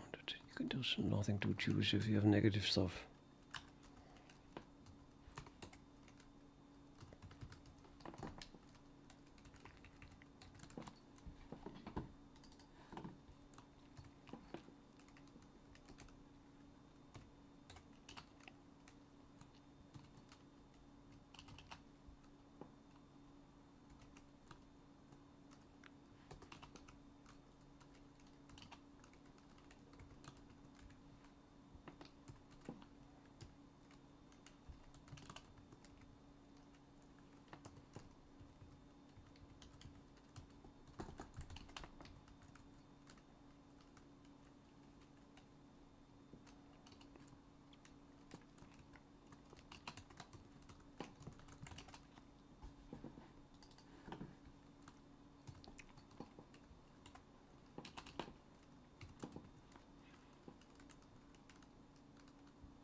Well, I think can also return something negative there.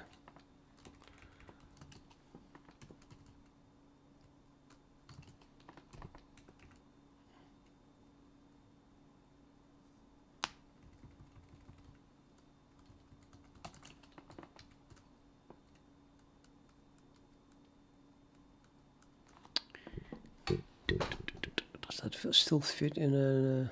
oh, what is this? Wait a minute. No problem. Well, it gets even larger and larger.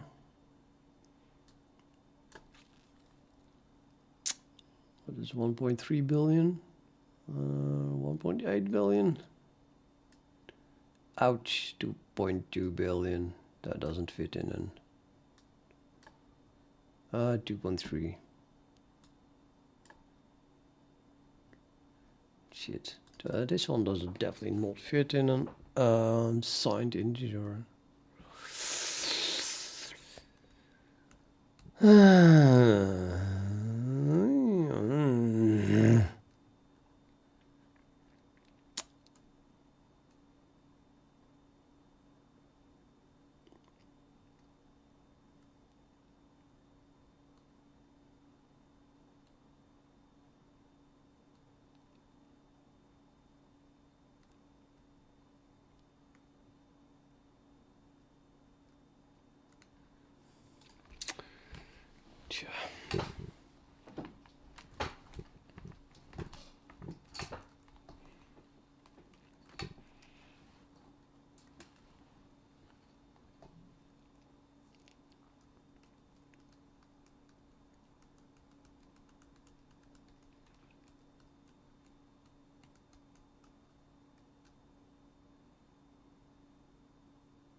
need.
bullshit.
$560.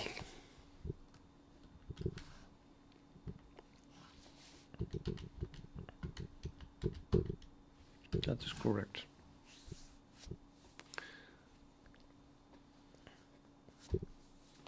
I talked about that with one of the AIs. So we can show you that 560 already popped up somewhere.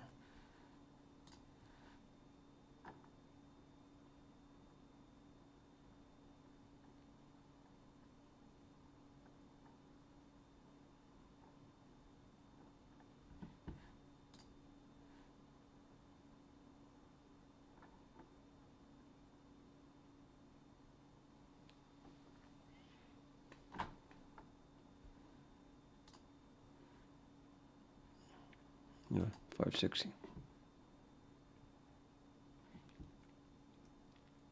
So that is 560 faces, and that was for the case three faces in a 7 cube.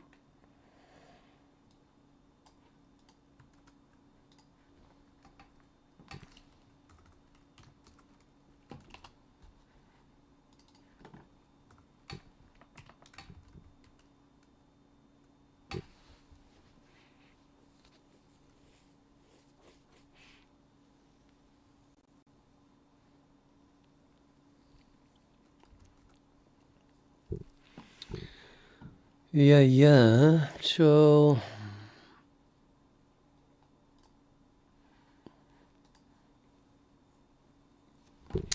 if we do the 0 phase, then we should get to the power n. Let's say we do 4.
So there are 16 corners in the tesseract.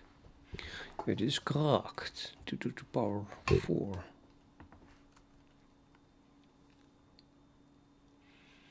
And then if you look at the number of edges, that should be 32. So case 1, that is a number of edges. That is 32.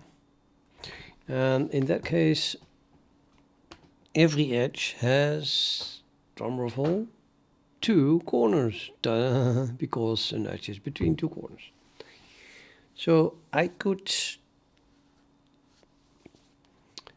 go one down and say, like, I have a k-face and I want to have a list of all attached, connected, or k-1 faces that are part of that k-face.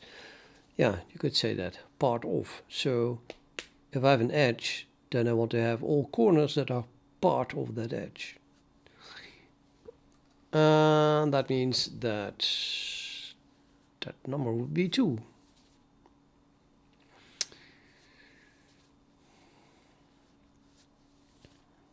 But what is the general formula? So I think we have a total size, and you can also say I want to have, might as well use an int here. I mean, even the binomial is using, well, actually not true, of course. This returns an int, and then I shift it. Oh, let's cast this.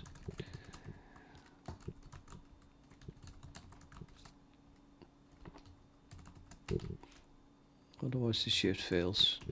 I'm not even sure if that has happened for a const expression. Probably.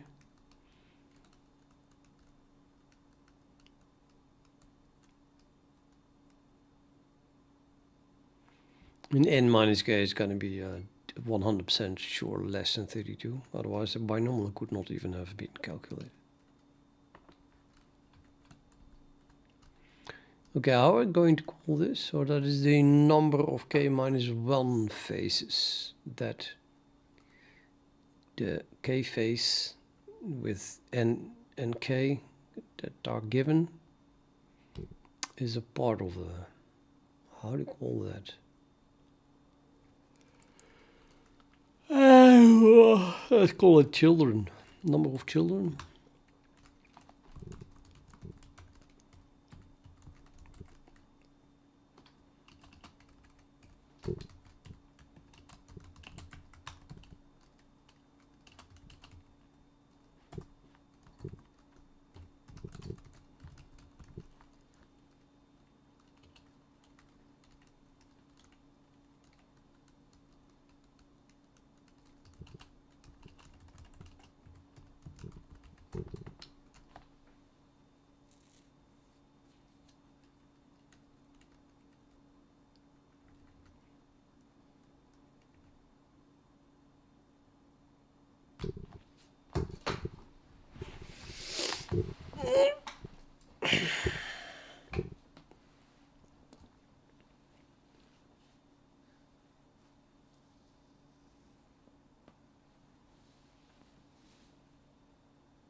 How many?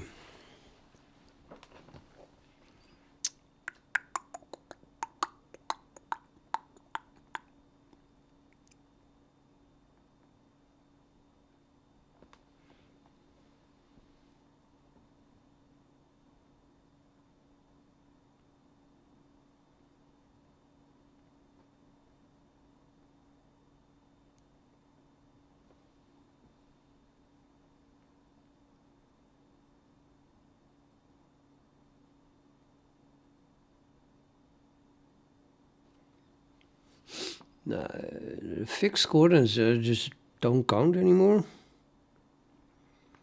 So the k-face turns into a k cube. And then the question is, how many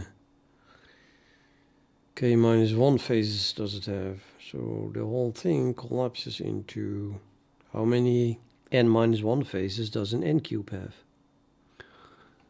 Which we can answer, because that would be the size of a k-face with those numbers. So in the end, I mean, it's going to be equal to k-face rank k, k-1 size.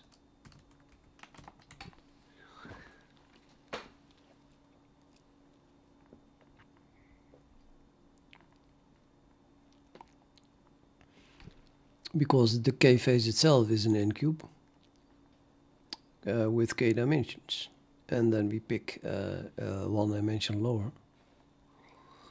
However, that has of course a pretty simplified formula, because if we fill that in here, then this is k and this is k minus 1, which happens to be equal to k minus 1. Do I see that wrong?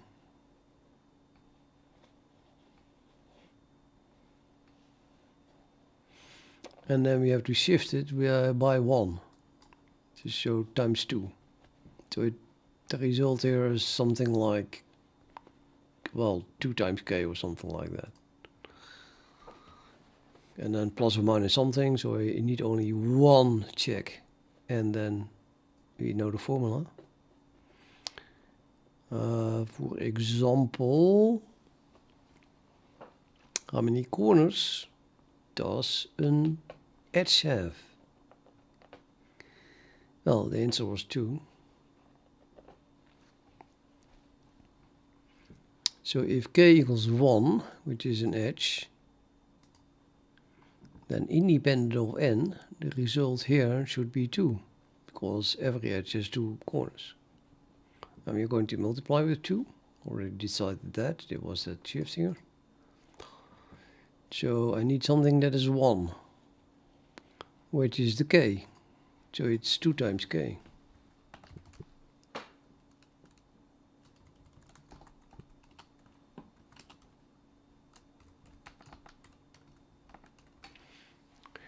And now let's ask an AI to see if that gets the same answer. And then I kind of can go on, I suppose.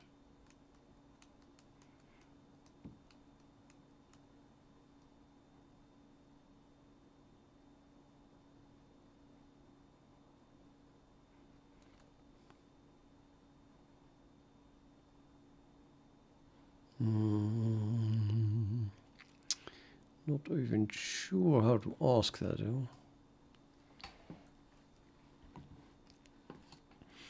Let's ask this one, because it already talked about it.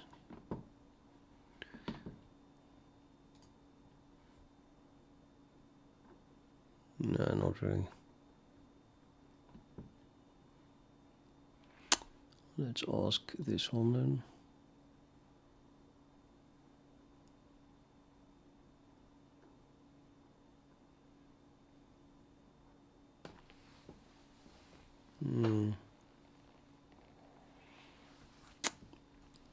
I'm gonna try a new chat.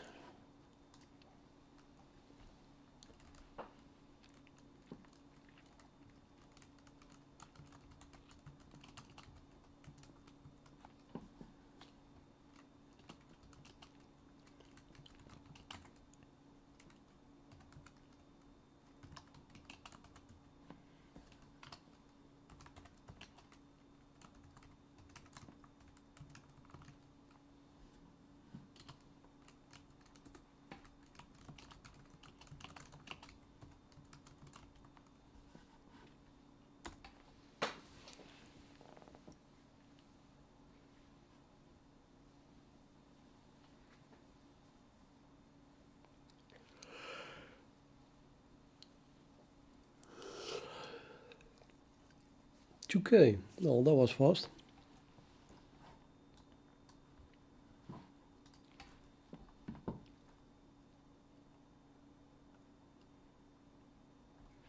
Two k minus 1 phases in a k phase. It even puts a rectangle around. I'm gonna agree with that, because it means that I was right.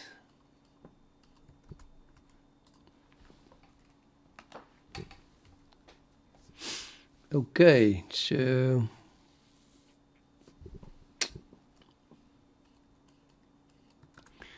well, actually,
They are called facets. Cool. I learned something new. A facet is the standard term for a dimension -1 phase of a polytope.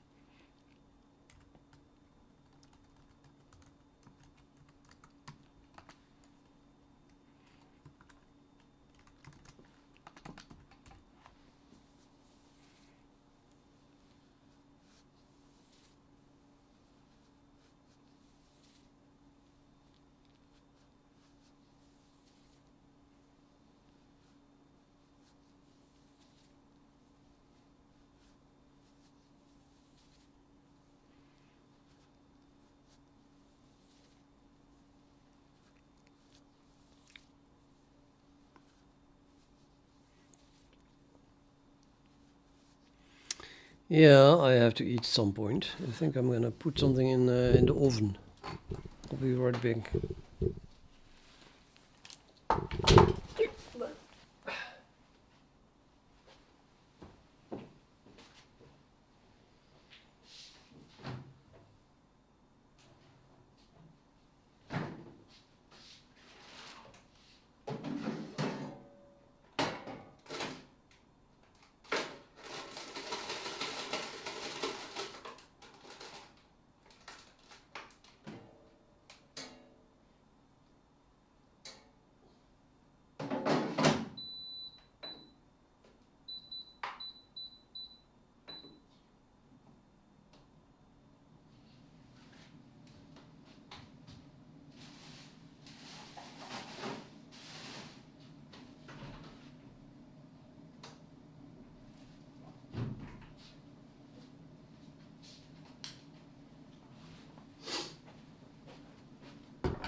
It's a bit cold here. It's not cold, but I feel cold. Okay, so we have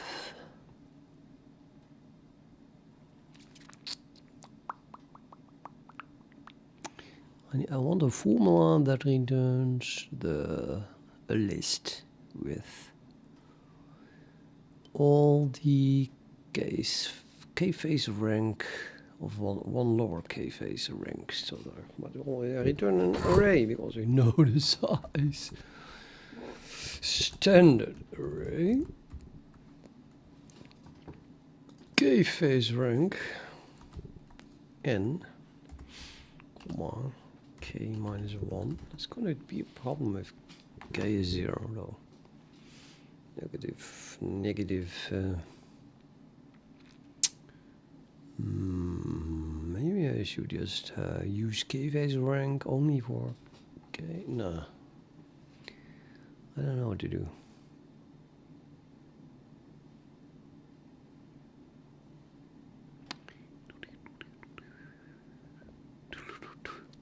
Maybe you can make a templated type name for this thing. Let me first write it like this. So this is an array with a number of facets.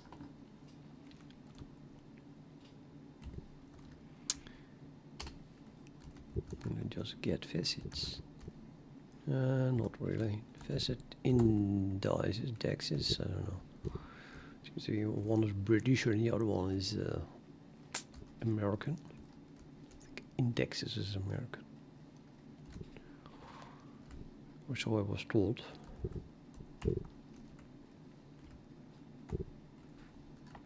It's totally const. It's even a const expression. It should be a const expression.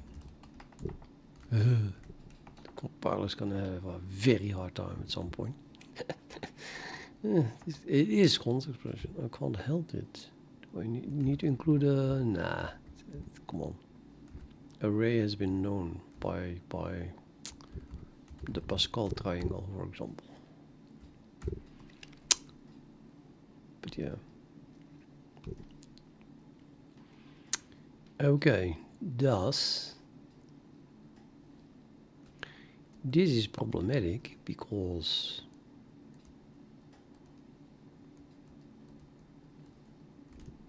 maybe it is problematic. Maybe it's even already problematic because, well, it depends, you know, it depends on when that thing is instantiated, of course. Maybe it only crashes if you try to get the facet indexes on a corner.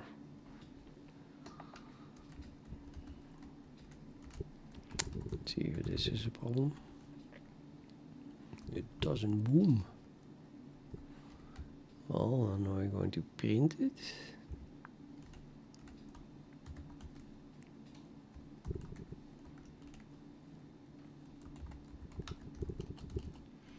To the number of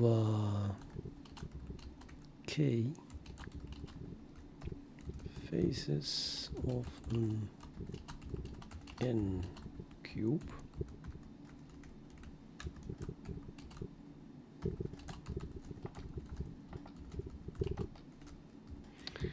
And then we do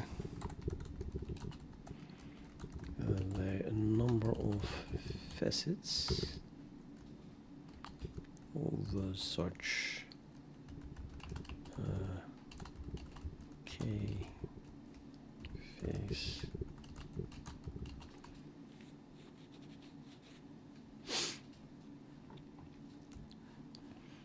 that's still boring. I already had that.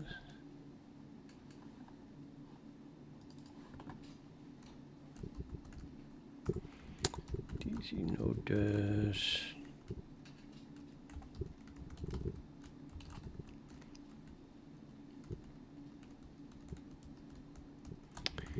Indices of the facets.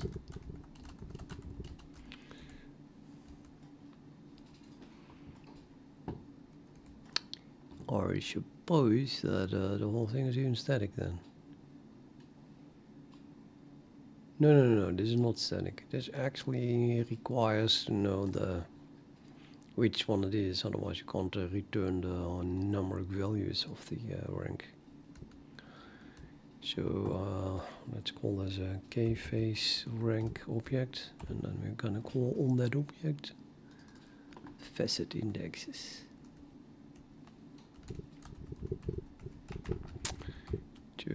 By now I really have to create one, so let's make an k-face rank object, completely undefined, because well, that even this function doesn't exist yet.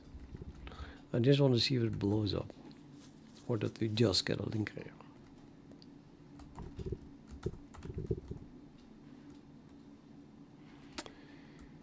Undefined reference, so it did not blow up.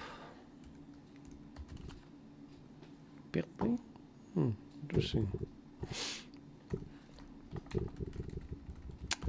Okay, let's try to implement this thing then. Let's try to implement it as in not really. It still doesn't blow up. Still does not blow up. Yep. Number 1 faces on 4 cube 32. Number of facets of such an 1 face 2. And the indexes of the facets undefined. So it has 2 of them. It already knows that. Yes, of course. Hello, Minibatif5422.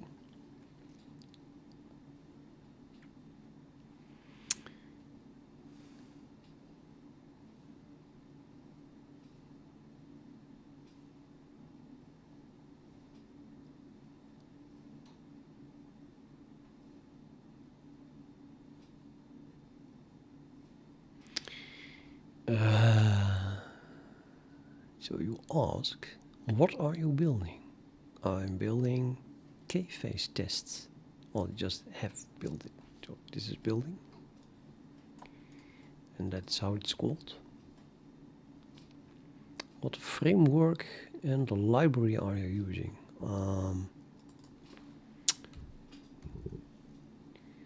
Actually, which K-phase tests? LDD. Those are the libraries that it is using. And framework, I don't know what that is.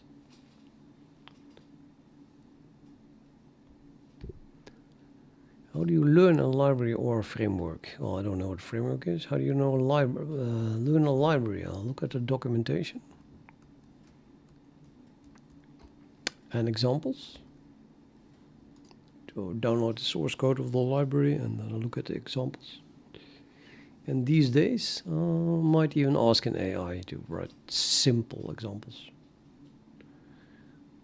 Hello world, and then I'll slowly build from there.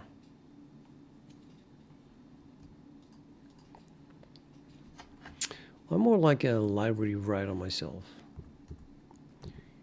So I'm working on the math library, and this is the test suite for that library. And this is something that I'm going to add to the library. So right now it's just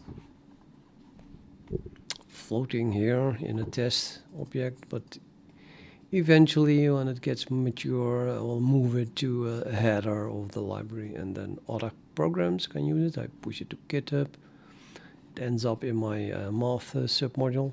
And then I can load that. Well, then I update that submodule in other projects, which then get access to the K-phase rank class, and then they will use it. Then I am going to use it in the other projects that use the math library.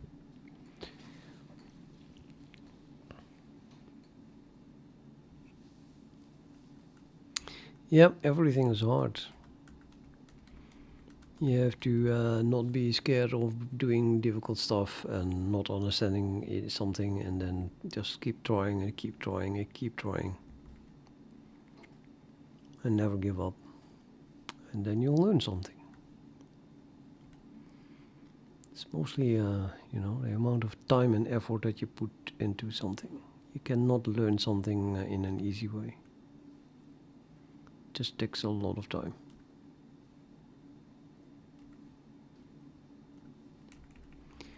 Now back to my facets indexes. So I want to have something, and even a const expression. No, it cannot be a const expression, because like I said, the returned values here are dynamic because they read from memory. The size type that is wrapped by this thing. It's not const expression.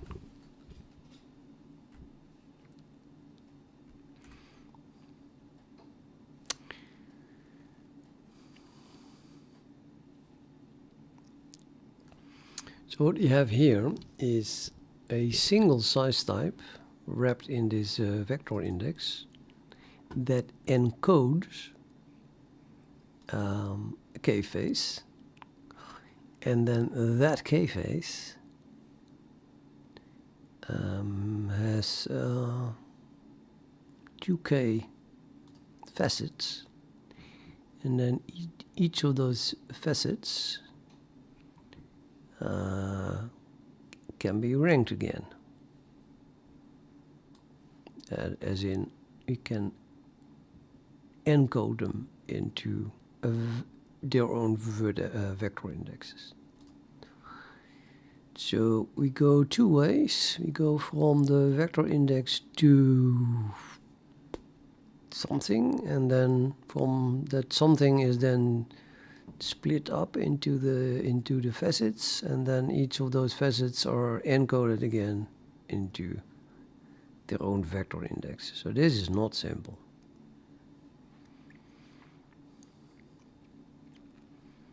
And here I wrote down something that showcases the way this is encoded.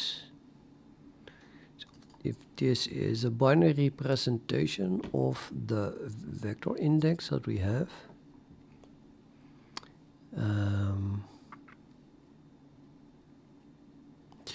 Well, actually, that's not true. This is one of the corners. This here is the face, 4 face, no 3 face. That's 4 things here, 3 things here. Yeah, never mind. It's a 4 face anyway. 1, 2, 3, 4.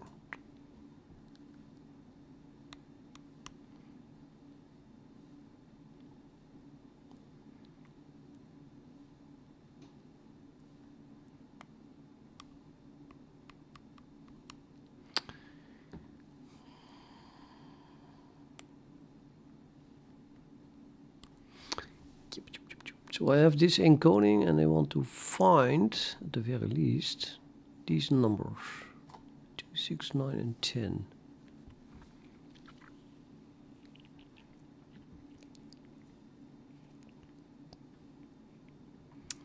That's even considerably more difficult than the other way around.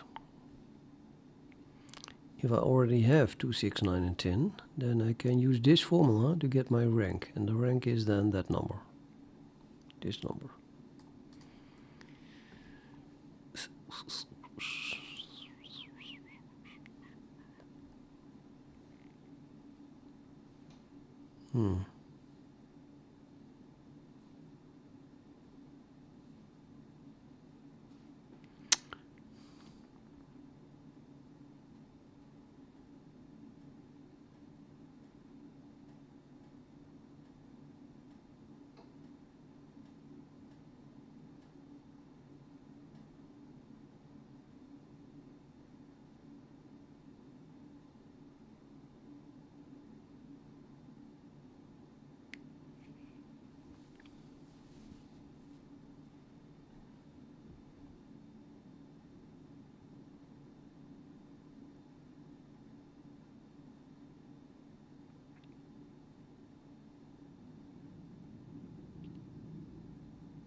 Right, wait a minute.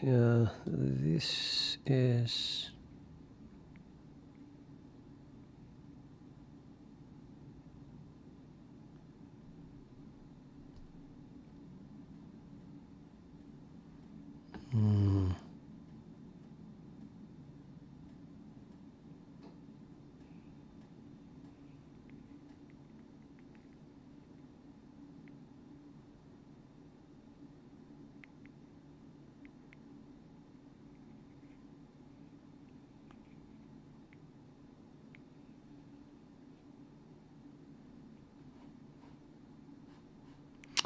I wonder, is this formula already contains that part?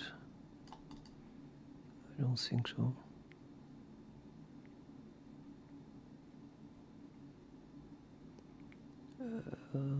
Didn't make up this formula, so I'm not sure. Maybe I have to play with it a bit, so you get a feeling of what the hell this is returning or calculating.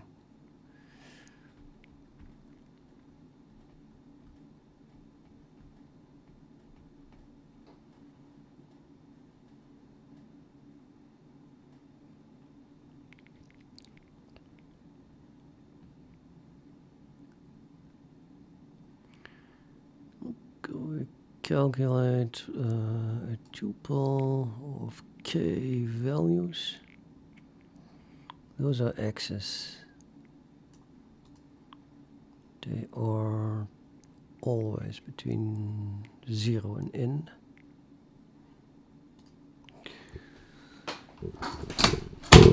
Excusez-moi. So I might as well use a tuple of k. Let's not use tuple, let's just use what is this tests of. So I'm gonna use a standard vector for dynamic k.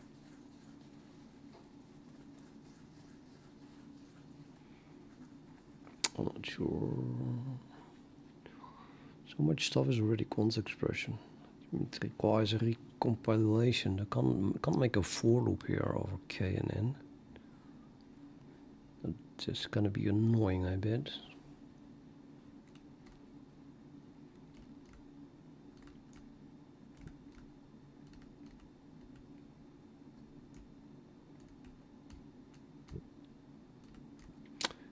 Okay, so the rank is a number. I'm gonna return an int. Rank. Let's just use a dynamic factor for the moment. Also ints.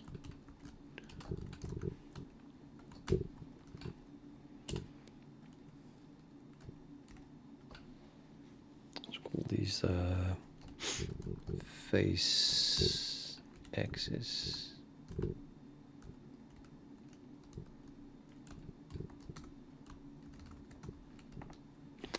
Normally I do all my axes, I call them D elsewhere instead of A, the A of axis. That was interesting, but I think I'm gonna make them D equals, well, I don't know. That's what I do elsewhere.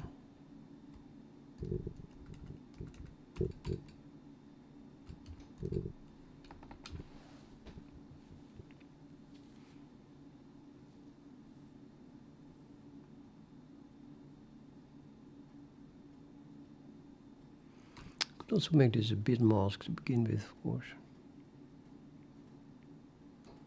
Can make it a bit mask of the axis. Sure, that will help.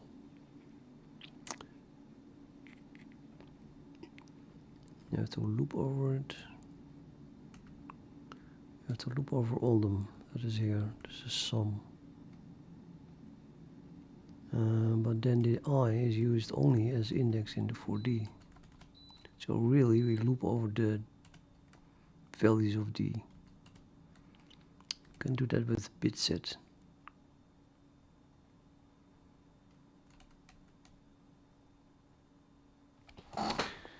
Yeah, I'm gonna eat because, well, it beeped. The beep means Carlo, that was dinner. Yeah, sorry, there's no viewers anyway, so except one maybe. Hello, is there anyone there? I'm just going to stop the stream and then eat while I watch a movie. So maybe I'll be back later. You can play with this yourself, of course. Then we should actually learn something. Try to find out how this works. Try to write this.